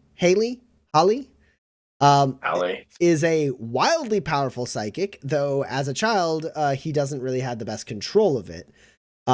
He's good with ranged weapons, and apparently is a deadly sniper with his slingshot. He's a skilled pocket and organizer. So you want subtlety. This doesn't feel narratively correct, but this feels like a carny. Ooh, yeah. Right, like extremely psychic, good at pickpocket and organization of people. Yeah, the carny outlaw. Outlaw would get you either sure hands or brawn. And sort of leans you into doing pickpocket stuff for sure. Yeah. Someone's stuff is taken without their notice, things like that. Children are outlaws often, I think. Carny outlaw gets you subtlety, brawn, and enlightenment, which feels like it fits for what's described here. Yeah. The fun thing about being a really good sniper with a ranged weapon is you don't actually need with the slingshot, you don't actually need the sure hands talent tree, because you can get the like cheap shot talent path in subtlety. I misspoke. Subtlety, sure hands, enlightenment is what you're taking from it. Yeah. That way you can, and if you do that, you can fucking like shoot two people with a slingshot from far away. You can be the best slingshot murderer there ever was. And then final question from Ariat Lam in the Discord is specifically for Dan. Thank you. It's a reference to campaign 2 of this campaign, as it starts with... It's 1.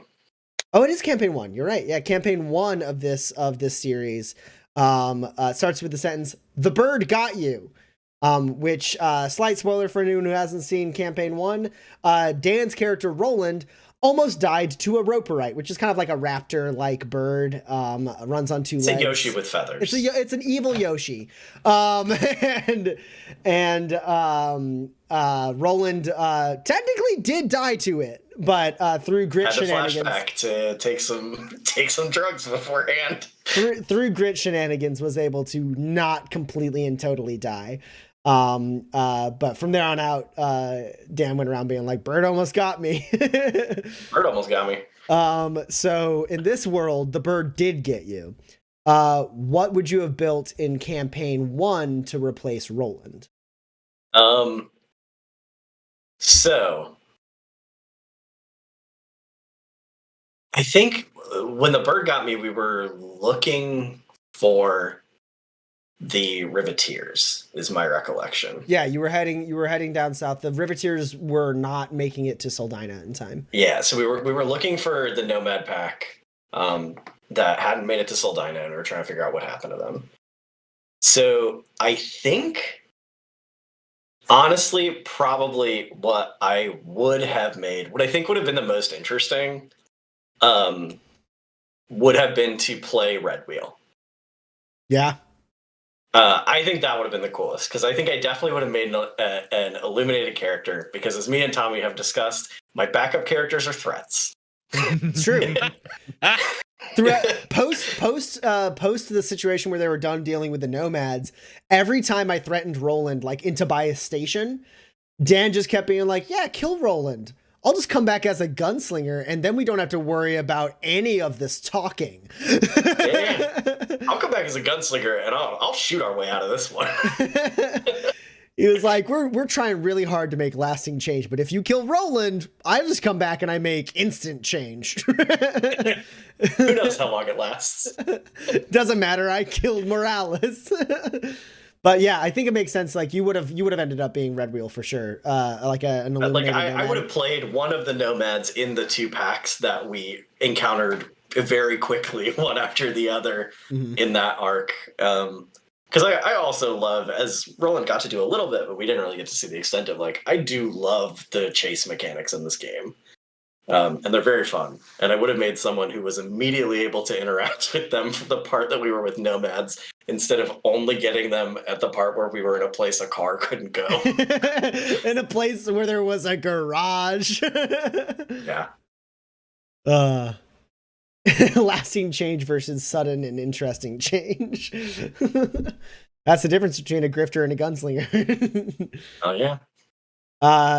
Yeah. Dan's characters are always threats. His backup characters are always threats. He's always like, hey, if I die, this is what I'm thinking about playing.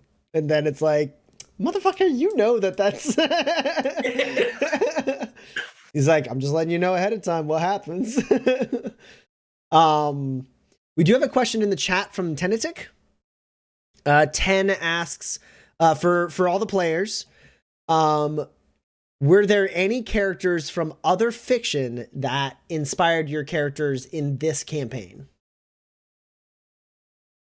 Somebody else go. I just talked for a while. I can go. No, not at all. Usually I do kind of like amalgamate a bunch of different tropes to create some sort of new character. But this time I very much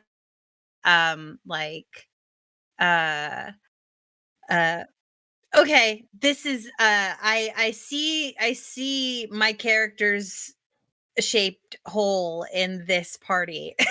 I gotta figure out who this person is, rather than the other way around, because like deputy is not my like go-to jam. People who have listened to Essential NPCs season 1 know how I feel about paladins, and deputies are close enough in my brain. Gunslingers are paladins. No, they're not. Gunslingers are not paladins. No, not my gunslingers. Hashtag not my gunslingers. Hashtag not my gunslingers. Right, well, we'll go to the tape and we'll see if that's true. Okay. But not this time. Not this time. There wasn't any particular like character that I was like anything about. The only thing that is kind of a little bit has started to influence it is I think Franny looks a little bit like a much better, more interesting Anne of Green Gables, and I'm about that. I would argue that there was a character that influenced Franny's development, which was Juliet, your gunslinger character from early playtests of Manifest and season 9 of Essential NPCs, which was you like Franny treads a lot of the same ground that Juliet did. So I remember you deliberately trying not to make Juliet 2.0. Yes.